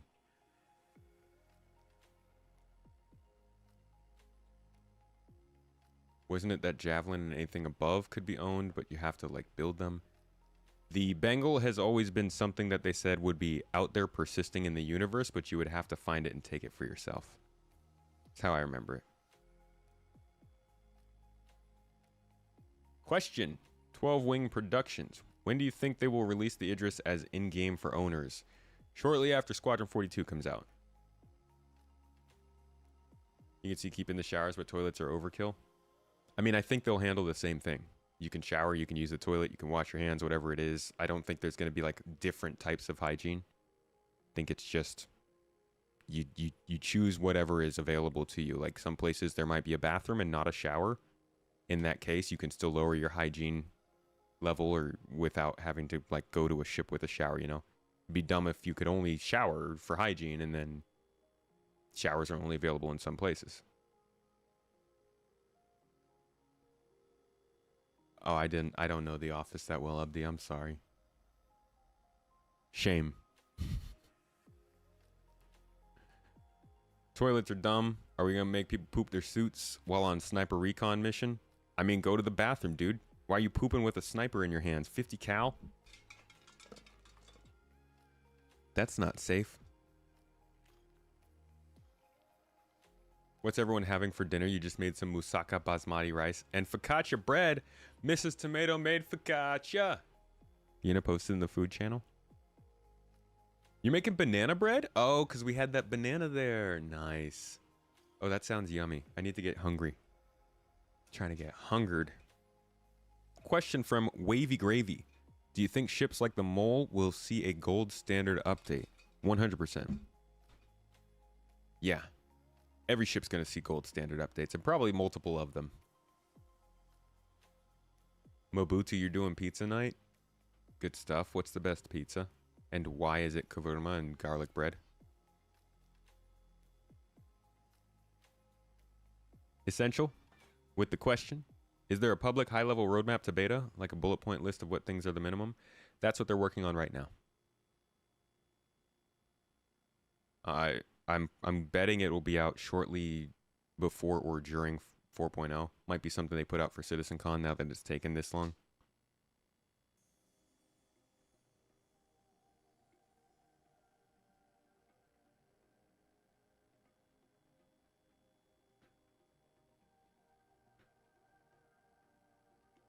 If you can shower, you have a toilet. Just stomp it down the drain. Ugh. God, that's just terrible advice.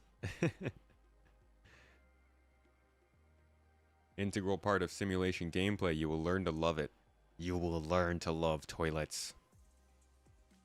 Don't worry, toilets will be even more dangerous than elevators. Moussaka is so good. Yeah, she makes some good moussaka. A little bit of spice. And the bread, oh my god, it's focaccia. You're noting all the answers to make a dinner ideas list? Yeah, folks, tell Mrs. Tomato what you eating. We about to start the cooking streams soon. And we need a... I mean, we've got quite the backup already. But, you know, you like some community input. Having some spinach tortellini in a pink cream sauce. Nice. How does the cream sauce get pink? Strawberries? Do I think we will see exploration gameplay loops after 4.0? What do you mean by that, Justin? Like exploration in what way? Question from Wildly Coyote. Will we get food truck modules for the Caterpillar? You want a Big Benny's cat? Somebody had once joked about the Cutlass Purple being a little food truck. I think it'd be fun, but you probably can't make much money from it. Abdi, question, when do you think Bounty Hunting 2.0 will be released? I'm thinking 4.3. Somebody clip that. Maybe 4.4. Possibly 4.2, actually. They could be speeding things up after 4.0, but 4.3 is where my money is, for no reason whatsoever. Other than that, it's not soon. By the way, folks, speaking of clips, if you do clip anything, we've got a channel on Discord for it. And I don't know, maybe if we start getting some good clips where I'm actually funny, because sometimes you just got to edit things a little bit to make people seem funny. Maybe we'll use them and we'll do like some kind of a thing with it. Mrs. Tomato's got those garden games, you know?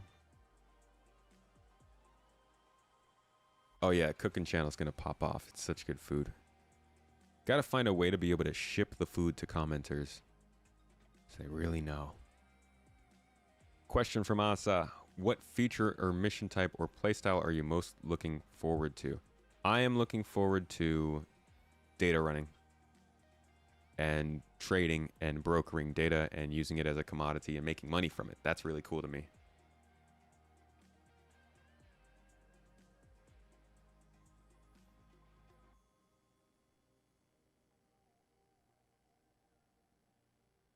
Question from Ryzen. Last dev update said that 3 ships just entered white box phase. Any idea what they might be?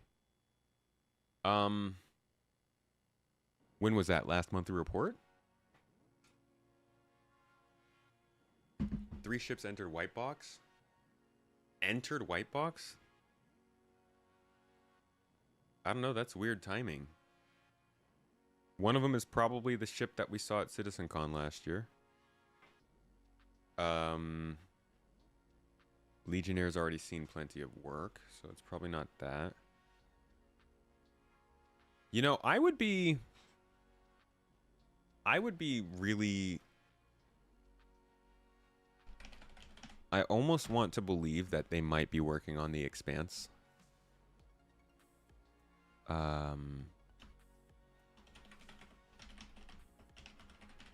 Because they were working on refinery ships for a while. Oh, right, the large Mirai ship. That's probably one of them. Last monthly report. We get these every week. In fact, we might get one of these this month or this week for June's monthly report. And these monthly reports during the summer are juicy, folks. This is when a lot of the heavy work is going into the stuff we're going to see at CitizenCon. So if you enjoy those, make sure to drop by on Friday. We'll be doing a review of the monthly report together with basically what we're doing here today. We'll be taking references from other pieces of footage and stuff that they've talked about in previous years or months and connecting it to the monthly report to figure out what's going on. But here in the last one, they mentioned, yeah, 3 ships entered the white box stage. What the frickin'... So the Mirai big ship, the Crusader, possibly Anvil, possibly RSI big ship. I don't think it's RSI. I think it's either Anvil or Crusader. And something else. Who knows what? Please be the Expanse.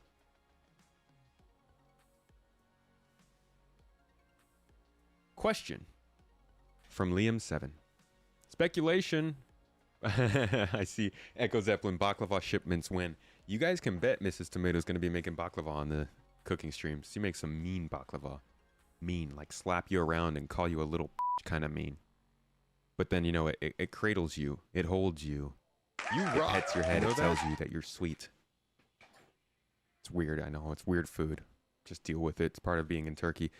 Speculation, but do you think if you owned something like a merchantman, would the Banu have a higher opinion of you? I don't know. I really don't know that one. I don't think so. I don't think they're going to do it based on your ships. What I do think they'll do, though, is the aliens in this game have their own languages. They've already been developed by a professional linguist. In fact, oh man, what's his name? Freaking hell. Got to interview one of the guys who was working on these languages. They are very well developed. They're full-on languages. You can learn them yourself. Oh. And you can read them, you can write them, you can learn them. There is a whole alphabet. They actually put content out in these languages so that you can break codes and stuff. And in the game, you will come across times where there might be puzzles, there might be hazards, there might be items or loot that you find when you're exploring, or you might run into NPCs that speak these languages. And just like in No Man's Sky, when you know that language, it gets you a little bit of ups with them, you know, build your rep. So I think there'll be that, but I don't know about them seeing your ship and reacting to it. Pie versus Cake asked, is there any advantage to having the old MPUV cargo versus the new one with a tractor beam? No advantage, but I don't think there's any reason to get rid of it for the other one. They will all be modular and the same model at some point. Question, good vibes. Tomato, what do you think they will show at CitizenCon that they didn't show last year? Nix. Probably some economy stuff. some better, more... you know what? Actually, where we are now in CIG's marketing era does kind of make me feel like we might see another CitizenCon 2015 kind of thing, which, for those who don't remember, was the first sort of group session they tried to put people through.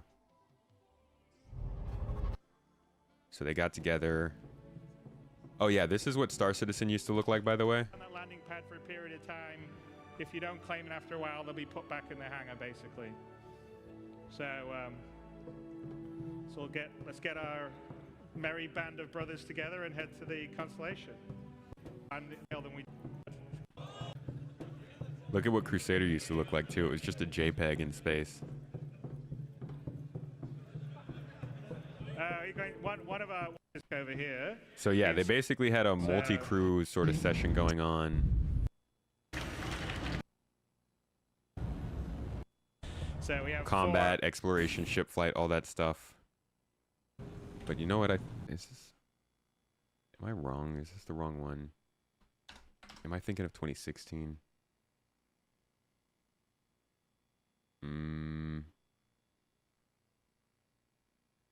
Is Gamescom 2015?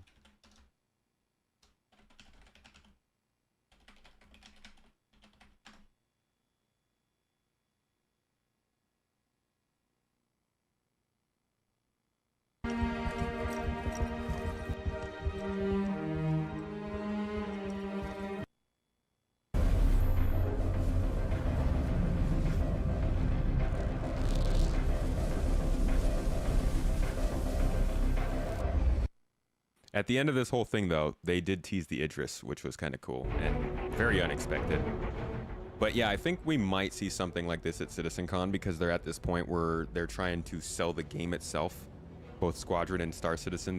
They're clearly trying to build a game package, almost vertical slice of what they want to do. And I think with 4.0 coming out, this is the most important year for them to really sell that. So I think we could see a multi-crew demo that shows off probably just the gameplay we're getting right now and maybe a couple of new things from next year. But they do a better job of setting expectations with CitizenCon now, in my opinion.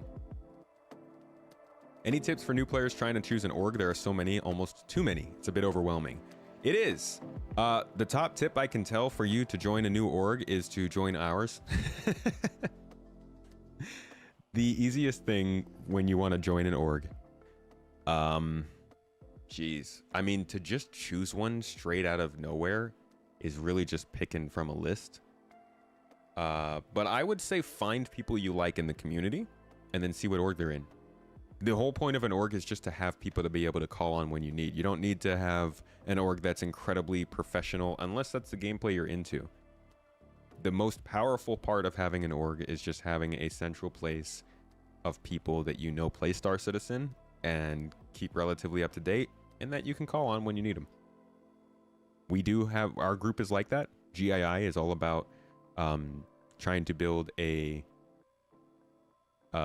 safe and collaborative place for people who don't want to do more of the piracy and kind of just attacking other players stuff.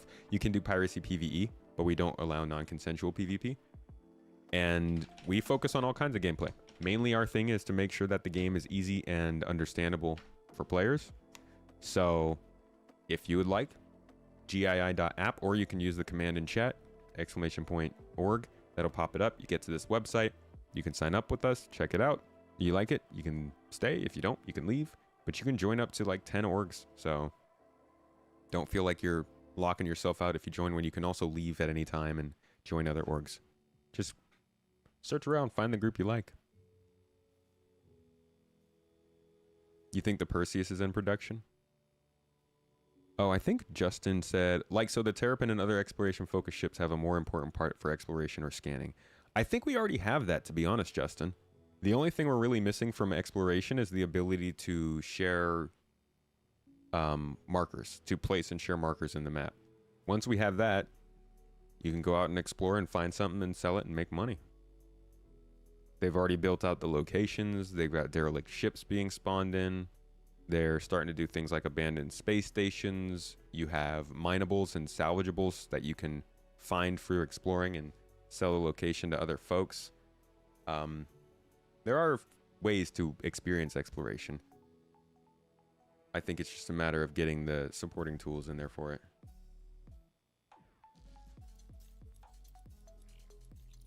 When do I think Star Citizen will release? Like a commercial release ready? Probably 3 years from now. 2027, 2026, late 2026. Not to harp on the big ship idea, Carpathian, thank you for the super chat. But does...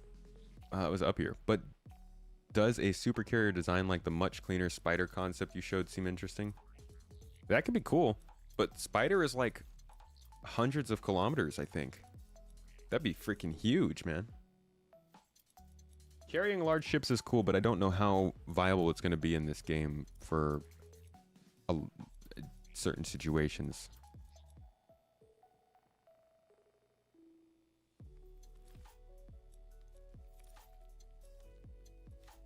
Spent most of the weekend downloading the game. Excited to play. Game keeps stopping unexpectedly. You've been kind of bummed out about it. Tyler, you want to join up on our Discord and hop into the Get Help thread? And I'm sure somebody in there will know a solution to your problems. We've also got devs on there that can sometimes help. Is it a Windows error stopped unexpectedly? Or is it coming from the launcher? I don't think that they'll dictate whether or not Nyx is in CitizenCon based on Pyro's launch, because they kind of have to make that call right now on what's going to be in CitizenCon. In fact, they've probably already made the call of what's going to be in CitizenCon, and they're just building it now. If Pyro doesn't make it, they can't really audible at the last minute. Good Vibes asked, Tomato, what do you think that they will show at Citizen... Oh, I already read that. Did CIG ever present a demo of how these languages could be used in-game? Not a demo, no. They've just kind of talked about it a little bit here and there. Do I think Port Olisar will be a part of Pyro? No, I think it would be weird if they moved it from Stanton. But I don't know how they would send it off in lore, really, or include it in the game afterward. We'll have everything here, everything show here by the end of the year is not a good expectation to set. It is not. I'm actually quite surprised that he said that. He first said, hopefully we'll have almost everything here by the end of the year. But he probably should have stopped there. I believe he then said that there should be everything that you see here by the end of the year. And I don't think that's true. I think there is some stuff that he was maybe just kind of glassing over there, because there are definitely things in that CitizenCon that I wouldn't expect this year. Like control surfaces. Maybe they'll get control surfaces in with 4.0, but they still have to rebalance for master modes. I can't see how they would get that in by the end of the year. Or Maelstrom. Be surprised if Maelstrom's in.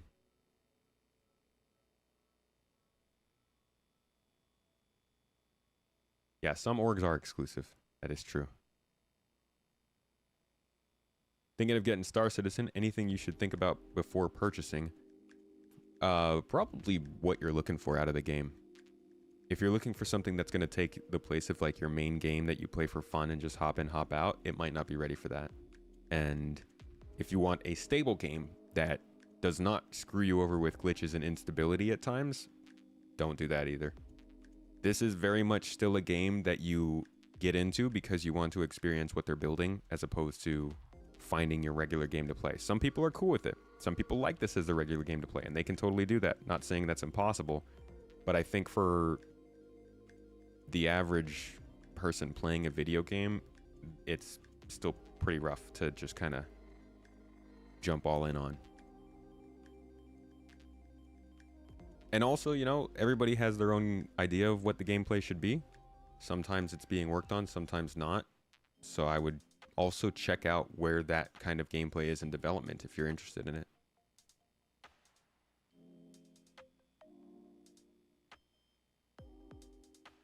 Hey Fajar, how you doing? 70% sure you didn't pass your exam. Well, hopefully you didn't get 100% on that guess. Question. Do one get a baklava if we join the org? You're gonna have to talk to Mrs. Tomato about that one. Shipping and handling may apply. Do I know what the largest ships available to players will be? The Javelin.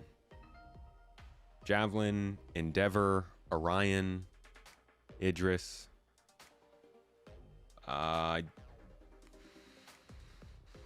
Pioneer. Kraken, I think. It's quite a few capital ships, but the Javelin is the absolute biggest.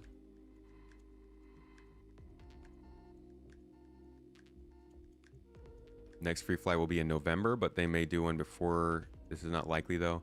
I think they do a free fly for the Foundation Festival. I'm pretty sure they do one either in July or August.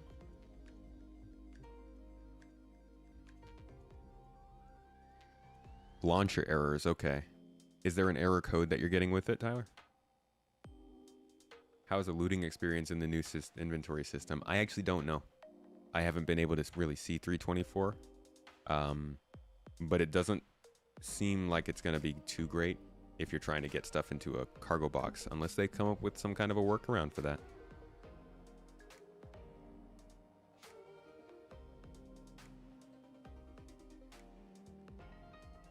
Ever played Wing Commander? I haven't, but I want to play it on stream at some point. Justin asked, the current Imperator we voted in, Leilani, was one who focused on tech and AI. Do you think drones or AI blades will be a thing anytime soon? No, I doubt they're going to develop the game based on that. I think those two things live a little separate right now. I actually don't think 4.0 will be a good time to bring friends into Star Citizen. I would wait probably a patch or two after 4.0 to really start bringing folks in, or even asking them to try it. And that's the current outlook. 4.0 might drop and we might be like, oh, wait a year. It's always wait 1 year. Come back to me in a year and I'll let you know. Do I think SC will have the player base to make the universe feel alive with players? I do. Question is, will the tech be able to support it? Can we get enough servers in a system to have 1,000+ players in a single star system that feels alive?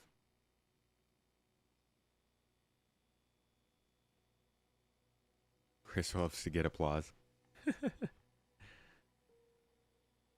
They need to get control surfaces in ASAP. Balancing ships without them will mean they'll have to be another pass on every ship again. Brother, I think there will be. There will definitely be a pass on every ship again. But I agree. I think control surfaces need to come in soon. The sooner they get those limiting factors in on piloting, the sooner people understand whether or not they want to fly ships. Is there room for solo players in SC? Oh yeah, the star systems are huge. Solo players have plenty of places to go. Sorry. As far as getting to experience everything the game has to offer, no.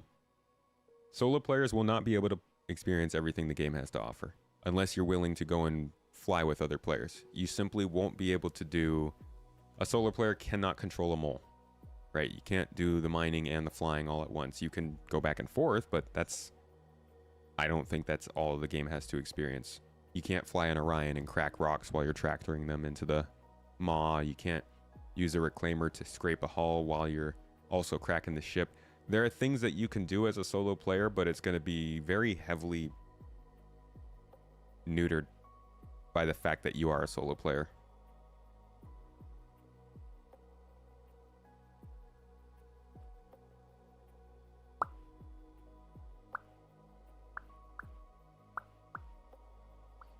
Question. I see question from Monstratus. What Star Citizen chair are you and Mrs. Tomato looking to get from Monster Tech? I don't know. I don't know. Interestingly enough, Monster Tech trying to ship things here is a little difficult. So like, as part of our partnership with Monster Tech, they might want to send us a chair. But once that chair gets to Turkey, there is a chance that whoever stops it at customs asks us for like 100% import tax on it. So it's a risky endeavor for us. It might be something that we wait until we go to the US for and then come back with the chair. or England. Question from Good Vibes. How far do you think they are on building interiors? It's been a year. I don't think they've made much progress on it, because I think the people who are working on it were also working on UGFs, and we still don't have everything we want with UGFs. If you look at the overall plan, these are the distribution centers, by the way.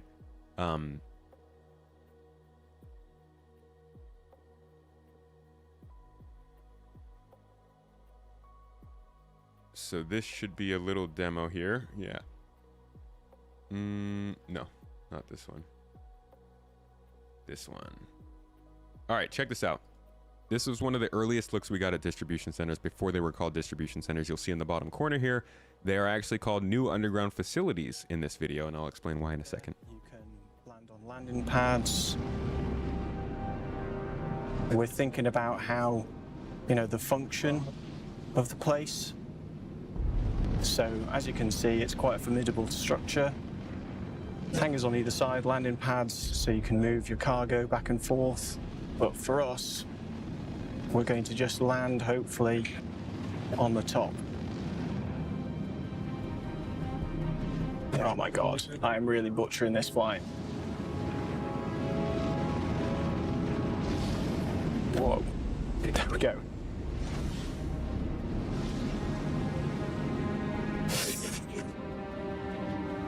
Okay, so let's get out of this high seas.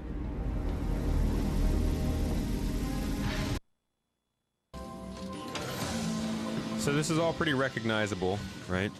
Okay, so we're in now, kind of our lobby. This is what the distribution centers look like right now. This, when you first turn up to the UGF, branding and all that. The rep is, rock bottom. You're going to come here first.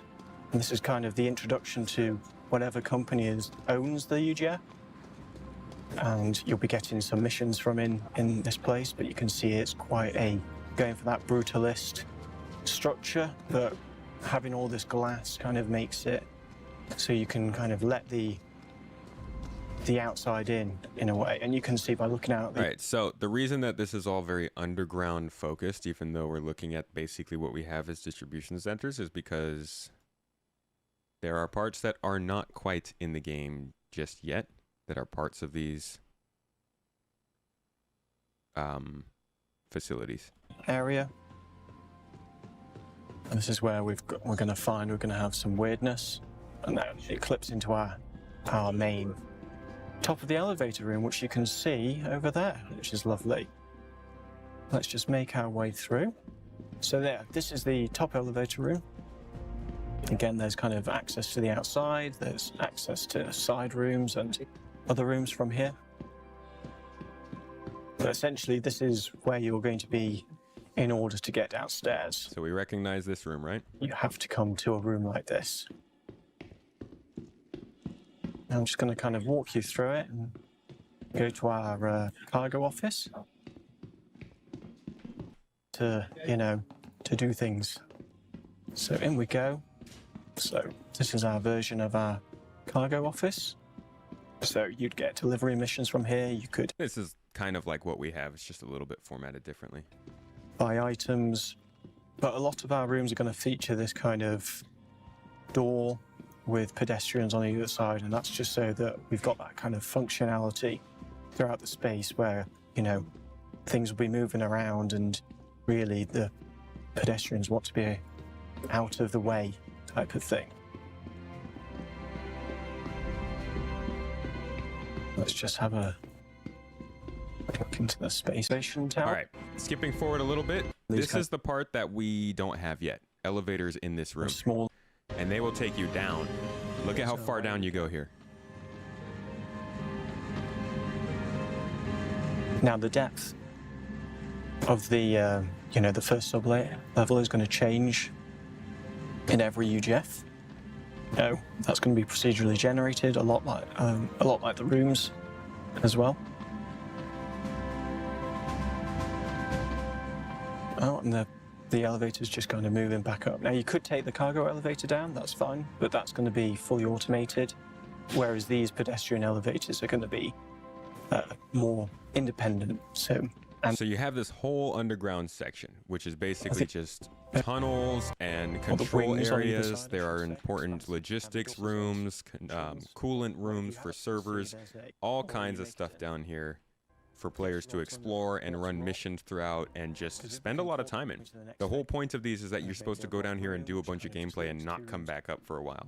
So when you talk about the idea of like you don't want to quantum travel between a planet multiple times to do gameplay, you don't even have to leave the planet. You could just come down to one of these underground facilities and start running little cargo missions and stuff. But these are what people have been working on instead of building interiors.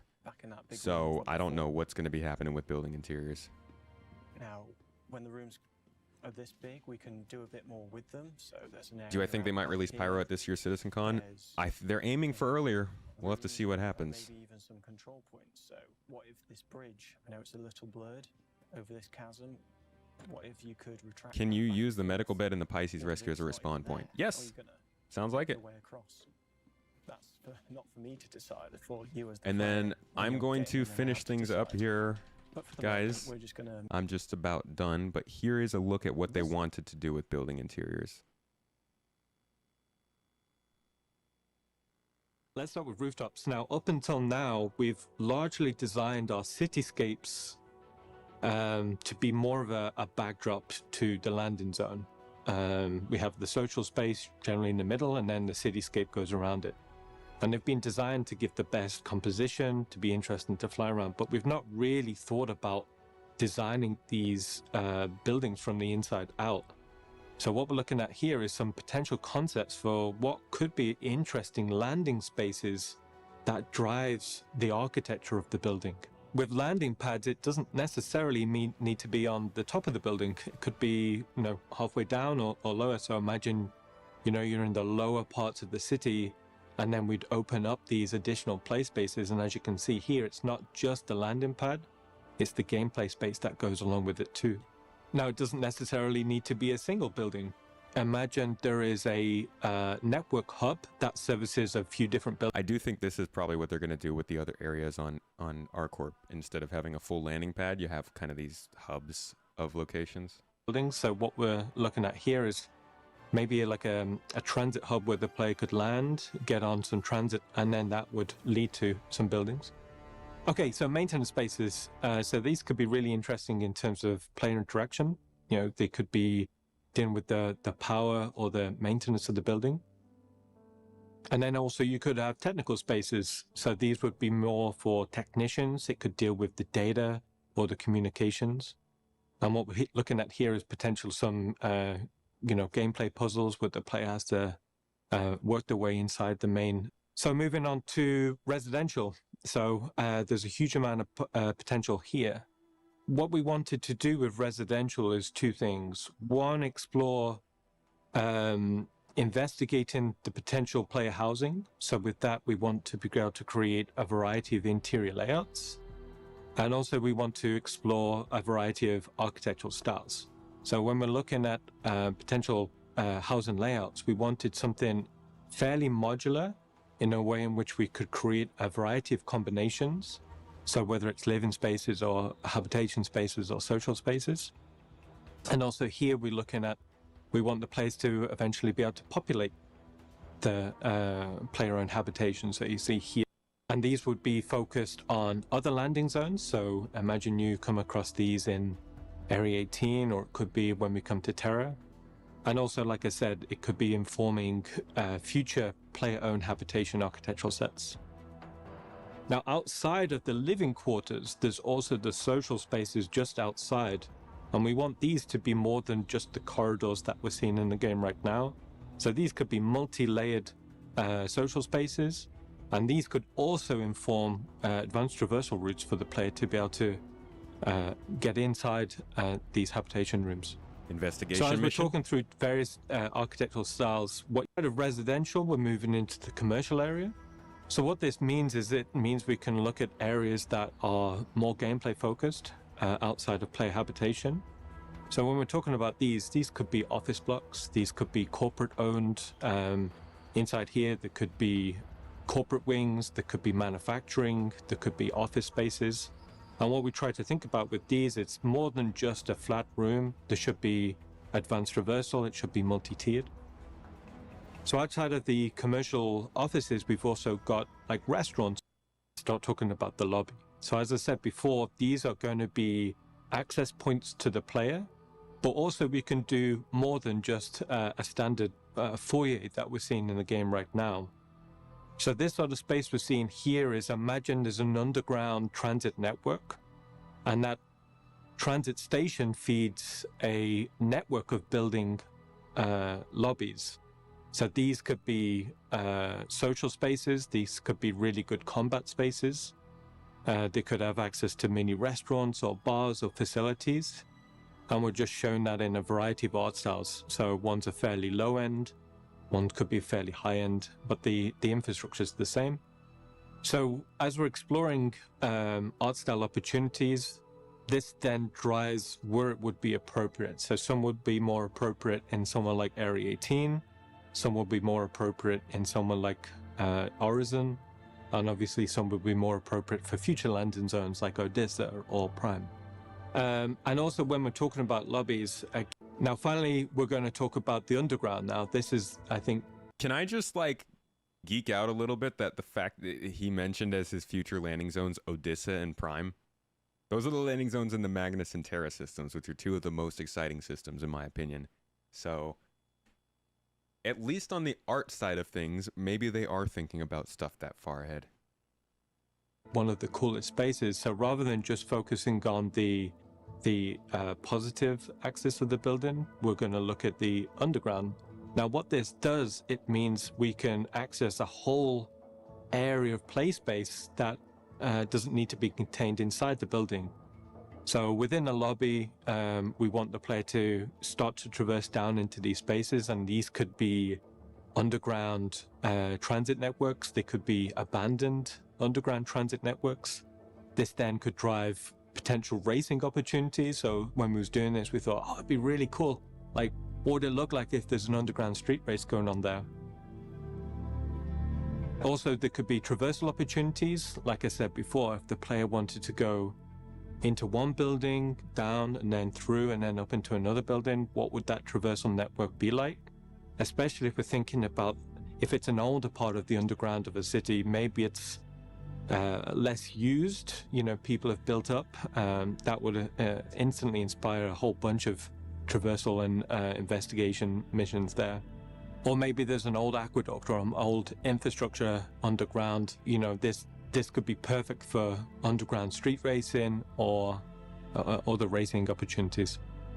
So in a nutshell, what we looked at is a blue sky investigation into a much larger initiative. So we're seeing it a little bit now with the redo of Lorville. That's turning into a much bigger cityscape. Yeah, so Lorville getting redone was the first step on this. They're going to have to redo ArcCorp, but I do think that Microtech and Orison have already been built with this in mind. So they have to update the buildings, but not as many as they would have if they weren't planning this out further along. And what that means is every city in the game is ready for these building interior spaces. Now, one thing... Okay, maybe they don't need to update ArcCorp. I could have sworn they did. To note is the cityscapes are probably going to change a little bit. Just from an initial investigation, we found our buildings are quite small. Okay, there we go, yeah. So expect to see the skylines go through a period of transition, but that's cool because that means we're designing the inside of the buildings and then we'll redo the architecture to fit to that. So I think it's going to be super positive for the game. This is going to be big, yeah. So just in case we was thinking it's all just blue sky concept, actually we're going to start full production on these spaces right at the end of this quarter. Which they did start working on them, but I don't know if they continued. You know, I think that they might have been pulled off to work on the UGFs more. Or it could be that the art people are fully in on these and they still have to get the sandbox teams on them. So, what did we learn this week? Well, and you can find really the only footage we have. I think it's this. Yeah. Continues there. This shows us the only footage we have of the building interiors work they've been doing so far. Also in white boxes, the pre-production blockouts for a variety of building interior modules that will fit inside the tower. This is Q1 last year. Skyscrapers of New Babbage on Microtech. being developed and tested in situ simultaneously to work out and discover anything developers might not have considered or recognized as necessary in the original mandate. The idea here is that once the player lands, they would enter this particular interior from the very top, encountering a lobby and expected elevators. Then, after a brief trip down, emerge into a number of different interior modules such as block of player apartments seen in the example here. Straight up player apartment blocks. That's pretty crazy. Somebody asked in chat, you can earn an apartment? Yes. That'll probably be a big part of cosmetic customization and stuff.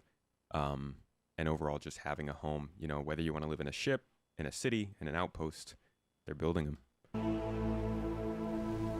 And somebody asked about server meshing and how many players can play in the server meshed environment. Nobody really knows right now.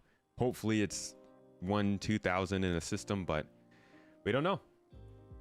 We'll have a better idea once 4.0 comes around. And finally, I saw one more question.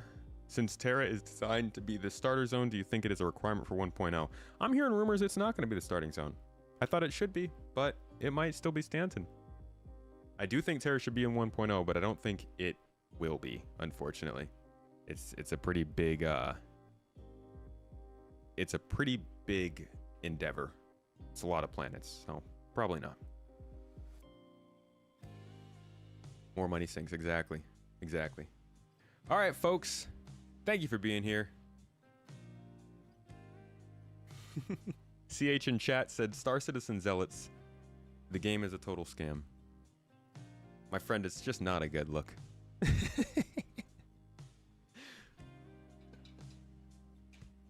It is a little strange to jump into chats of things that people like because you don't like them. Find other things to do with your good time. I think the new chairs are cool.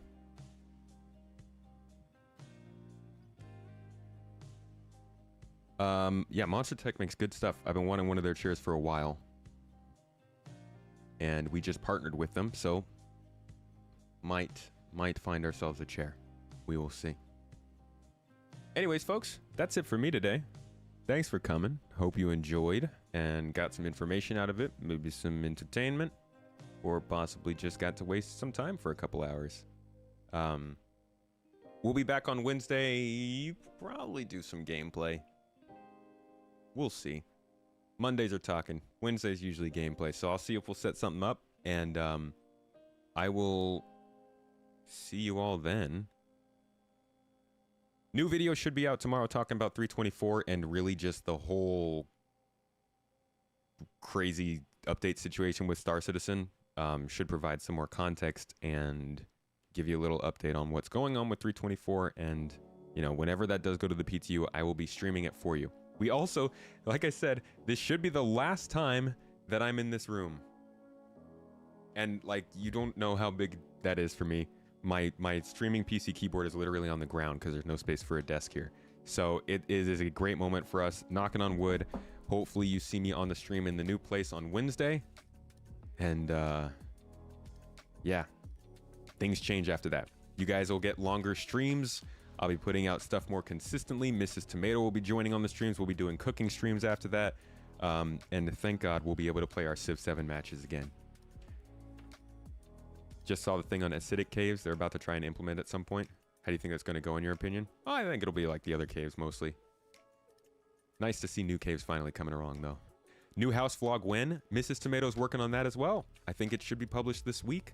So keep an eye out for that, talking about how we've finally gotten to get into this house after a long time. And we'll be continuing on the Tomatoes channel with that too. She is an editing monster on that. All right, folks. I appreciate you. Have something yummy to eat today, preferably not a tomato. That's kind of mean. Go find somebody you love. Give them a little hug. And we finally see the real double dog on YouTube. The real double dog? We'll figure out a double dog of some sort, yeah. I got you. Mrs. Tomatoes got you. All right, folks. Again, have a great week. See you next time. Peace.